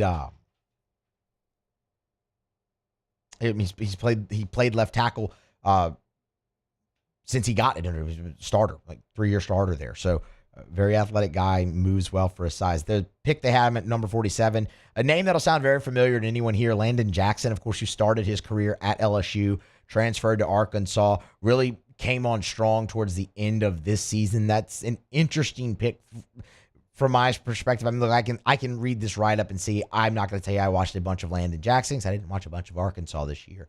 But that's a guy who's had a very interesting journey, some injuries, things of that nature, moving schools. For him to be up there in round 2, it must have been a pretty big rise for him. That'd be interesting. Look, they took an end in Isaiah Foskey in round 2 this past year. Again, keep in mind draft strategy and all that could change with potential changes on the staff. Round 4, they have them taking a running back, Dylan Laub from New Hampshire. I've got nothing for you on that. Sure, why not? I mean, Alvin Kamara's future has been talked about a lot. Obviously, look, Kamara's been great for you this year. If you move on from him, you need a running back. I know nothing about New Hampshire football, so hopefully he's great. And then round 5 is another defensive lineman and Justin Rogers at Auburn. So that's, look, I know that mock draft that we just went through is not gonna make the hair stand up on the back of your neck, right? You're not going to be so excited about it where there's no quarterback at all in it, at least through 5 rounds. There's other picks that they have. And it's an offensive tackle and 2 defensive linemen and a running back from the FCS level. But that's kind of where you're at. I mean, look, Justin Rogers is a really solid player for Auburn. He's not the elite interior defensive lineman or anything like that, but he's a big space eater. And again, athletic, played both offensive line and defensive line in high school. So we'll see. Again, I said it's not going to inspire a lot of confidence, but did want to pass it along because I did see it. And it's one of the more in-depth mocks that we've seen for the Saints going through 5 rounds. But first things first, beat Carolina this week. Please don't lose to an 11-1 team, because you do that, changes might come sooner rather than later. All right, real quick before we talk more, Jayden Daniels Heisman, Matt, on the Aesthetic Medicine and Anti-Aging Clinics of Louisiana. We're brought to you by the Aesthetic Medicine and Anti-Aging Clinics of Louisiana. Bluebonnet in Baton Rouge, Ambassador Caffrey in Lafayette, and online at theantiagingclinics.com, theantiagingclinics.com. You want to look and feel like your younger self, they can help. at the Aesthetic Medicine and Anti-Aging Clinics of Louisiana. I would often say a simple blood test can let you know if you're a candidate for hormone replacement therapy. But so often that blood test is so much more than just that. For example, maybe they'll find elevated cholesterol levels or something else that could be an indicator of a bigger problem. Not to say that happens often, but if it does, you want to find those things so you can be properly treated. And sometimes medical grade supplements are a great way to do that. For me, fish oils, Coritin, some other medical grade supplements are great for me as I had some naturally elevated cholesterol levels that we've helped get in check. Maybe it's hormone replacement therapy, help you feel like your younger self again. Learn more online at theantiagingclinics.com. All right, we'll get to a few more of your all's thoughts that you sent in about Jayden Daniels and taking home the Heisman Trophy and on Saturday night, which we all expect to see because the conversation we've had really throughout the show is, when Joe Burrow did it, it broke the streak since 1959 of LSU not having one. He became LSU's second, and it was thought, man, take it in because you don't know how long it's gonna be till you see it again, and you'll never see another season like Joe Burrow. And enter Jayden Daniels, and you have seen another season like that individually. I know the team success isn't there, and we're gonna get to that here momentarily. And you're gonna have 2 Heisman Trophy winners within 4 years, and it's still gonna feel pretty surreal to see that happen. And that's kind of been the sentiment that a lot of you have sent in. But also, so is this. So Jared on Twitter sent in that he's going to be excited to see JD5 hoist the Heisman, but instantly mad also because of the bad defense that you saw. And it could have been another championship and Heisman season just full of what ifs. And I get it. And that's not the only person who has sent that in. I get it. The defense has stained this season for LSU, and you're always going to think about it whenever it comes up. But to have Jayden Daniels win the Heisman Trophy is the gold standard of this year. That's going to be what you remember first, and that's what's most important. When anyone after Saturday talks about the 2023 LSU season, it will always be Jayden Daniels won the Heisman Trophy. And then it will be followed with, but man, it could have been so much more. But first and foremost, it will be Jayden Daniels won the Heisman Trophy, and that's important. I get it. You would have loved for the team's success to follow. We all would have. It didn't. Hopefully they make the necessary corrections, and next year you see a better product out there defensively because, yes, this season is a bit of a giant what if. But, again, it will always be Jayden Daniels won the Heisman Trophy. And then the recruiting that it will bring in, it'll be strong. And you heard Matt earlier talk about what they're going to do in New York for him and the branding that they have set up. LSU's going to put on a show like LSU does. All right, we're going to grab a break. Come back on the other side. Otter Locks to wrap things up here on a Thursday. Musso in for Moscona. It's AFR. AFR. Rouse's is the official supermarket of the New Orleans Saints. You can always get to Rouse's.com, Rouse's.com, or download the Rouse's app. Tell you every day about your personal shopper. So Rouse's app, go to the curbside pickup option, select your items. Your personal shopper goes, picks them out. You pull up into a designated space. They bring your groceries out to you. It's that easy. It's Rouse's, the official supermarket of the New Orleans Saints. You can always get to Rouse's.com. Hey, it is Christmas party time. If you want those holiday party trays, they have carry-out catering. You want to grab and go, they got it. You want the catering trays that have vegetables or meats or cheeses or sandwiches or fruits and cheeses, they got it at Rouse's. So don't go to the next Christmas party empty-handed. Let Rouse's help you out with all the shareables and favorites with their holiday party trays. You can order online or at any of the Rouse's locations in-store. More than 60 Rouse's locations from Lake Charles to Orange Beach, Alabama, and points in between. Rouse's.com, Rouse's.com. Rouse's, this feels like home.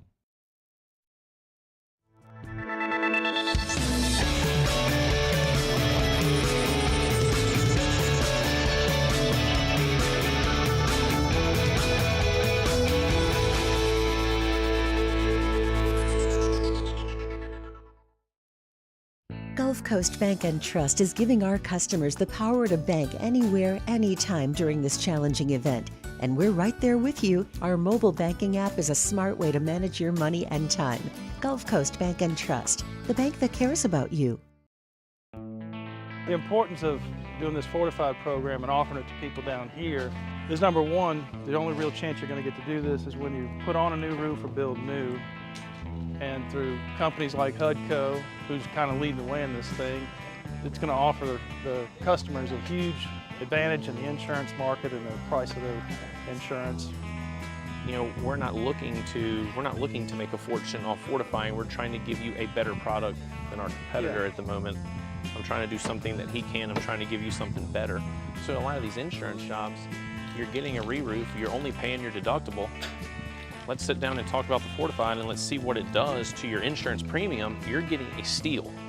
Yeah. You're getting a brand new roof and a Fortified certificate for your deductible, essentially. I think we're rocking and rolling.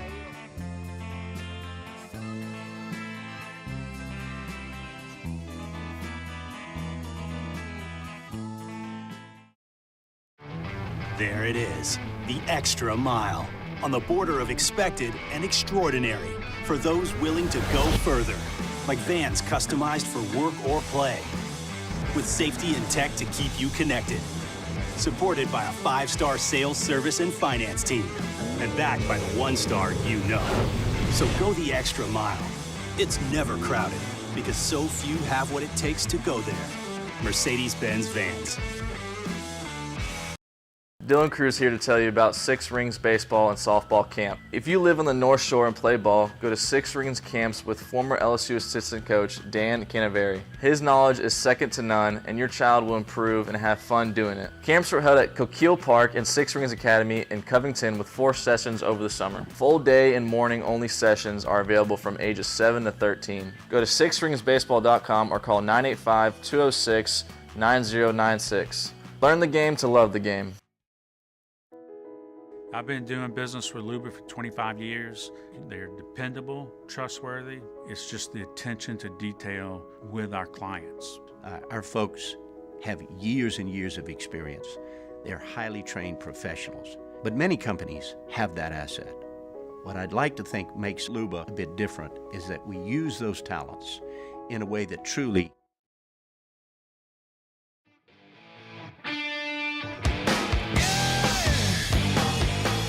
After further review with Matt Moscona, presented by the Aesthetic Medicine and Anti-Aging Clinics of Louisiana, Baton Rouge, Lafayette, and online at theantiagingclinics.com. All right, final segment here, Thursday edition of AFR. You know how we end it every day. Otter Locks. Oh, I'm sorry. I thought we were there. My mistake there, Alondra. Otter Locks, presented by Lofton Staffing Services. At Lofton, we put people to work. Call us today at 924-0200 or go to lofton.jobs. All right, now we'll wrap up with Otter Locks. Nice 3-leg parlay cash. Marquette, Clemson, Maryland last night. And the Pacers only down 4 and the under looking pretty good. Otter, how are you? Doing good, Musso. What's going on, brother? I'm enjoying this little streak we're trying to start here. Yeah, not bad. Need a little overtime last night in College Park, but we got it done. And kind of a little bit more, that's kind of more intensity, a little $500,000 on the line for these players. Yeah.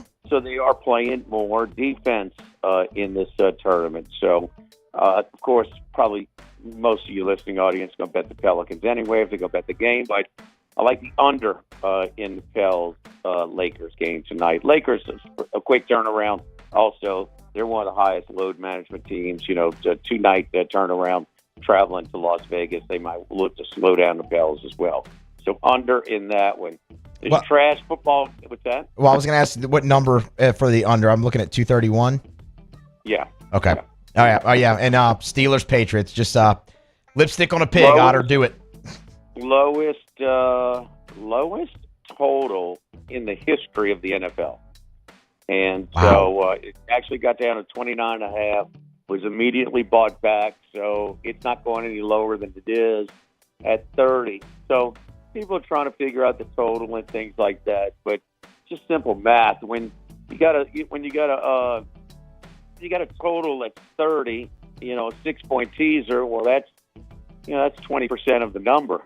So if the total was 60, the 6-point teaser would be 10%. Simple math, but you're getting more value teasing the game in such a low total. So what other game we're going to hook this one up with? Well, Army-Navy on Saturday, 27.5, 28. So we're going to go with Navy plus 8.5. 1 minute remaining. New England plus 11.5, a 6-point teaser. All right. How about that? All right. Army-Navy and Thursday Night Football. Love to see it. Otter, Rufino's tomorrow? Yes, indeed. It's Friday. About no more football Friday, 11 a.m. to 1 p.m. regular time again.